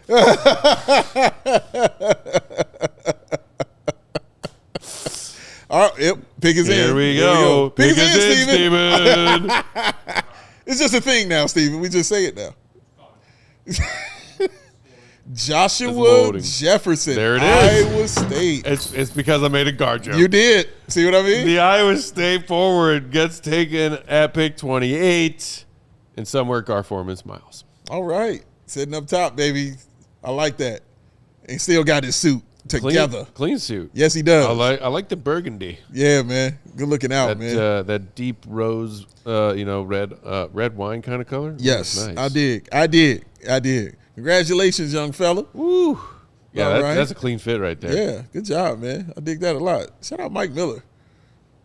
I've been seeing him hug a lot of players. Is he an Asian now or something? Or what is Mike Miller up to? What is he doing? I don't know. All right. I've seen him make appearances on various podcasts, and whatnot. I'm not sure what he's currently doing. Okay. This is Fine Day said he's good. Joshua Jefferson, he's good. Second team AP All-American. Yes. Congratulations to him, man. Getting out here and getting drafted in the NBA. We have now, 2 more picks left? We say that for Steven's sake when we say these things. 2 more picks Mike left. Miller, thank you, Google, currently an NBA agent and president of Lyft Sports Management. There you go. There it is. Yeah. It's like, it was only too many players to not, have Right, some yeah. type of thing happening right here, man. So So shout out to you, Justin. We appreciate you, We bro. had Bennett Sturts of Iowa, and then Joshua Jefferson here from Iowa State. Are those the only 2 first-rounders that are Iowa products? I believe so. I think don't so. recall anything as far as else. I recall. Yeah. You're always getting a few between Iowa and Iowa State. Oh, they're getting in. As far as NBA drafts every year. Like they're producing at least a couple of NBA players. But I think that those are our only 2 tonight. I see Alex saying Malik Thomas would be awesome for the Chicago Bulls. Could see him sliding past 30, definitely top of my board for second rounders. So yeah, a name to keep an eye on perhaps for tomorrow. Yes. And right now, the Cleveland Cavaliers are on the clock at number 29, with Dallas making the final pick at 30. So Cleveland will make this pick here. Honestly, I don't want to call it a disappointing season. I don't, but I'm trying to find another Cavs? word. Yeah, I'm trying to find another word because, you lost to the eventual, champs, but you got smacked around. You know what I mean? By the New Year, you got smacked around. It's just As soon as they traded for Harden, and I don't want to necessarily oversimplify this, but I'm gonna because it's that simple. As soon as they traded for Harden, I was like, oh, they're not going to the finals. that's fair. That's And fair. like the initial returns, Yeah. dude, Harden was balling. You remember that? Do I? Like right after that trade, the Cavs were winning. Their Yep. record with Harden was impeccable. Yep. He was putting up numbers. Yep. And then what happened? They got to the playoffs, and he had stinker after stinker Yeah. when they needed big games from him. They Yeah. survived some, like the first round. Yeah. He had a stinker in Game 6 when they were down 3-2. They won anyway. Then he had a stinker in Game 7. And they managed to get there. And then that series against the Knicks, man. Yeah. Don't trust James Harden. If you want your team to go to the finals, don't trust James Harden. That's his T-shirt, by the way. It just says on T-shirt, "Don't trust James Harden." That's what his T-shirt says. Don't trust James Harden. Just like children shouldn't trust strange adults trying to offer them candy out of the sliding door of an unmarked van. Yes, correct. Don't trust James Harden in the playoffs. And it's funny because you want to. Let me speak for me. I want to root for James Harden. I've always liked James Harden. So I'm like, come on, man. You got to get this win, right? And then it's like, not happening. What's going on, yo? Always blame James. Right, Clipper fan. Yes, speaking it right there. From a Clippers fan. She understands. Emma understands that pain. Emma gets that pain right there. Yeah. Always blame James Always. Harden is what she says, yes. And it's just, the proof is there, guys. Year after year after year. It's there, And, man, dude, you just want to believe because he's just an awesome basketball player. But something happens when it gets to the playoffs. Something happens when it gets to the playoffs, man. I don't care how stacked the team is he's playing for. Like if I got a Kevin Durant with me, I don't care how unstacked the team is, where it's just me and Patrick Beverly or something. Doesn't matter. Leo. It's still James Harden doing James Harden stuff in the playoffs, man. So, yeah, and he's going to be there for a while from what I see. Like, it feels like he's going to be there a while with Cleveland unless they decide to, find a trade partner and, get him out of there.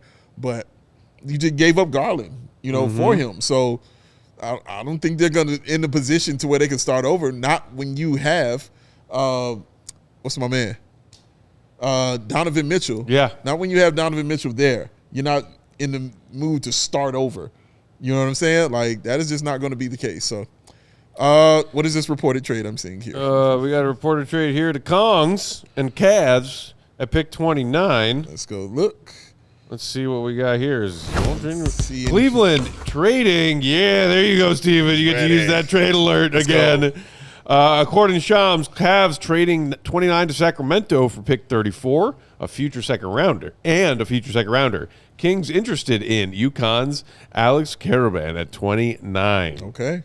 Okay, so we got another Husky potentially Join coming off the board late, caravan of love. along with teammate Terrace Reed, who just went a few picks ago. Shout out to UConn. There you go. Okay. So trading down 5 spots into the early second round are the Cavs. to collect an additional future second rounder. Nice little bit of clerical work there. Nothing wrong with that. Excuse me. Nothing wrong with that. I'm not mad at any of this. Right Meanwhile, shout out to Dre 2690 who said, "Just want to let you boys know, love CHGO. Honestly, just have zero patience for the Bulls anymore." Yeah, get it. 100%. Have you met this guy? Preaching to the choir. I don't know what it feels like anymore to have patience with my team, which is why it has been a fun exercise over the last 2 months. Yeah. Since AK got the boot. Yeah. Since Billy stepped down and walked away. Thank you, Billy. To see some of the hires, front office, Thiago Splitter. I am trying to be patient and just let things come as they are and develop naturally. How's that working for you, man? It's oddly unsettling. Oh, interesting. But because it's new for you. It's new for me. Yeah, this is my life. My immediate impulse reaction for the last decade has been distrust, insult, demand satisfaction. The default settings. Distrust, distance myself, demand satisfaction. So I'm trying to be more patient with this process. Now that certain people have been shown the door, turning a new leaf. I'm still, shout out to Gary in that Die Hard Discord earlier today. I was telling him, he was like, he made some joke about a Keaton Wagler Bulls jersey and like get that order ready on Eric. I was like, I'm still not giving this team my money quite yet. I'm not there.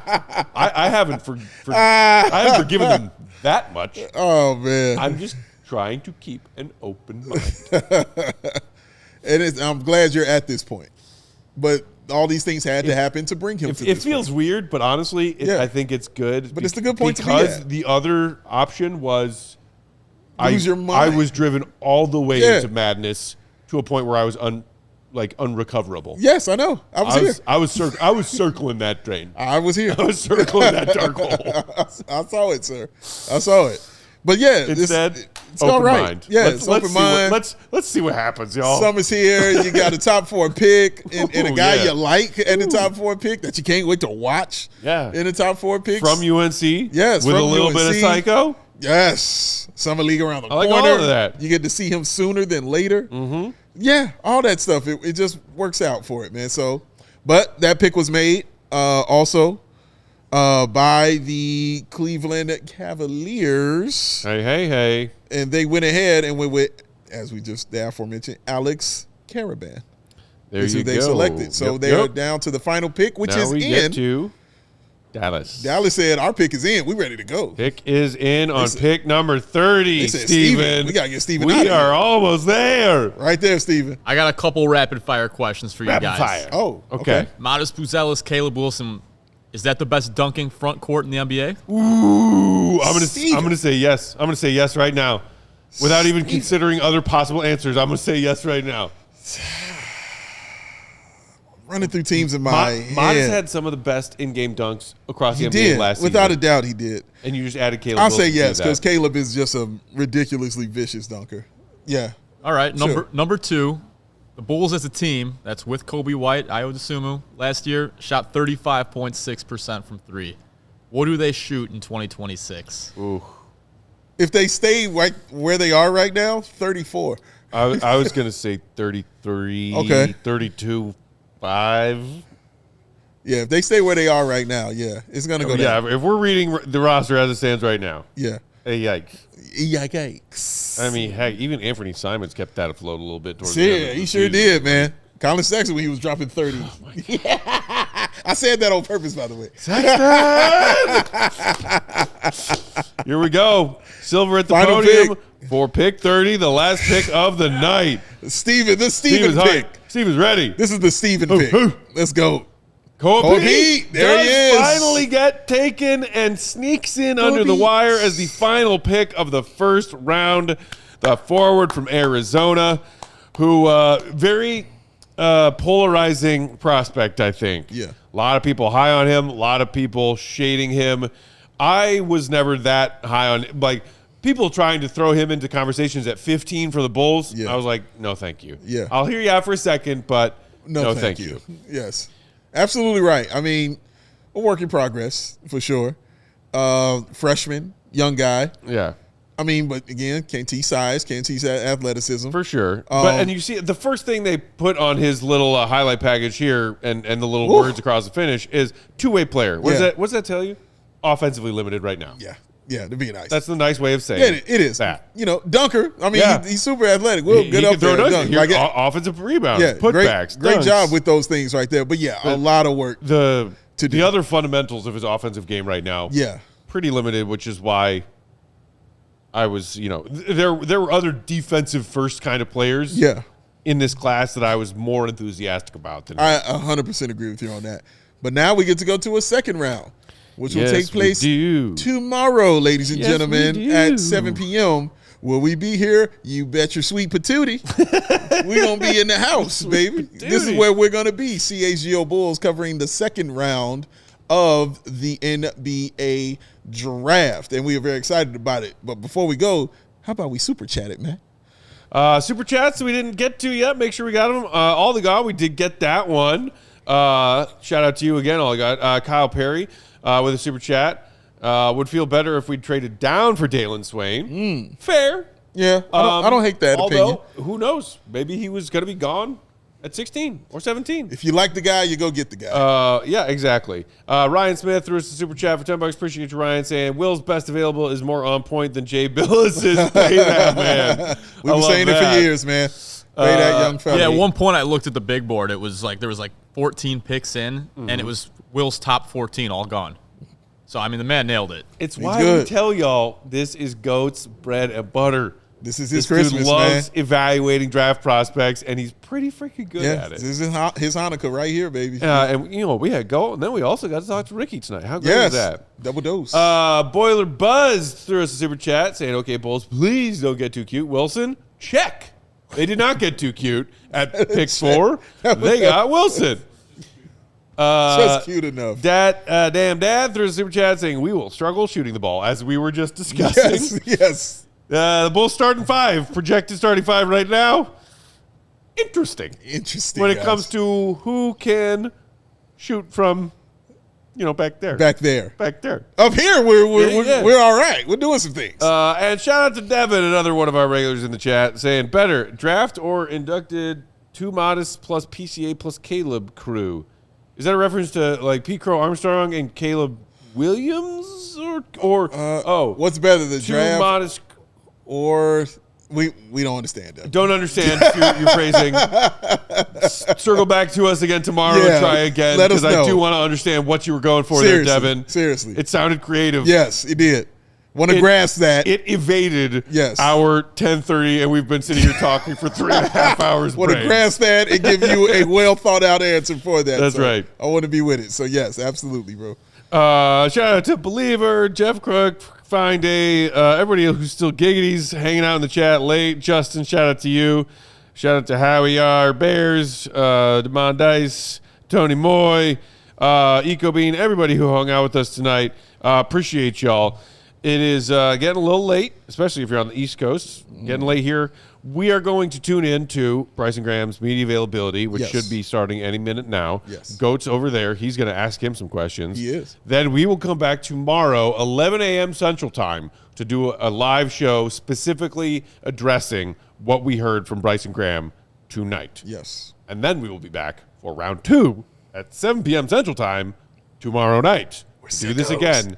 Bulls on the clock at picks 38 and 56. Yeah. Shout out to not only our guy, King of Kings, Steven, on the controls tonight. Steven Nicholas, he is the best. He was busting his butt, not only running this board tonight, but making all kinds of graphics and all the bells and whistles that you saw on tonight's draft show.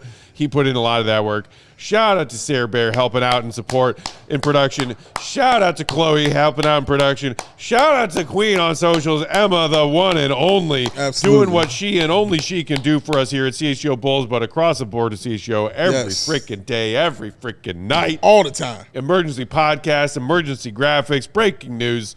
Literally anything that you saw coming off of our CHGO Bulls Twitter account over the last 3.5 hours while we were sitting here talking to y'all, That's all Emma, y'all. Shout out to her. That's And right. shout out to everybody else helping her with those graphics and video packages. It is a true team effort when it comes to big stuff like Truly, this, man. like draft night. And they're We amazing. could not sit here in these comfy chairs and do this. We cannot. hang out with y'all. We're not for the tireless work of all of them who we love and appreciate so much. All facts. We love and appreciate all of y'all out there hanging out with us in that chat all night tonight, Bulls Nation. Shout out to you. If you subscribed tonight, you made Steven happy. You If did. you haven't done it yet, not too late. Hit No, it that is not. subscribe button and that thumb up button on your way out. Both are free. Follow Will_Gottlieb. AllCHGO.com is where you can read his stuff. He's been putting out a lot lately on all Working. things Bulls offseason. We will talk to him again tomorrow after the Bryson Graham press conference. Big Dave, shout out to you, buddy. This was fun. This was fun. Let's do it again. Bow. BAWL Sports. I'm Bulls_Peck. We are CHGO_Bulls. Bulls Nation. Embrace what tonight was. A fresh start. Some fun, new, young talent. It's a new day, baby. And tomorrow's another new day Yeah. with more draft picks to come. Yeah. Enjoy yourselves. Get some sleep. We'll do it again tomorrow. 11 a.m. First of 2 shows tomorrow. See you, Red. Be good. Love y'all, man. Peace. We all silly like the mayor.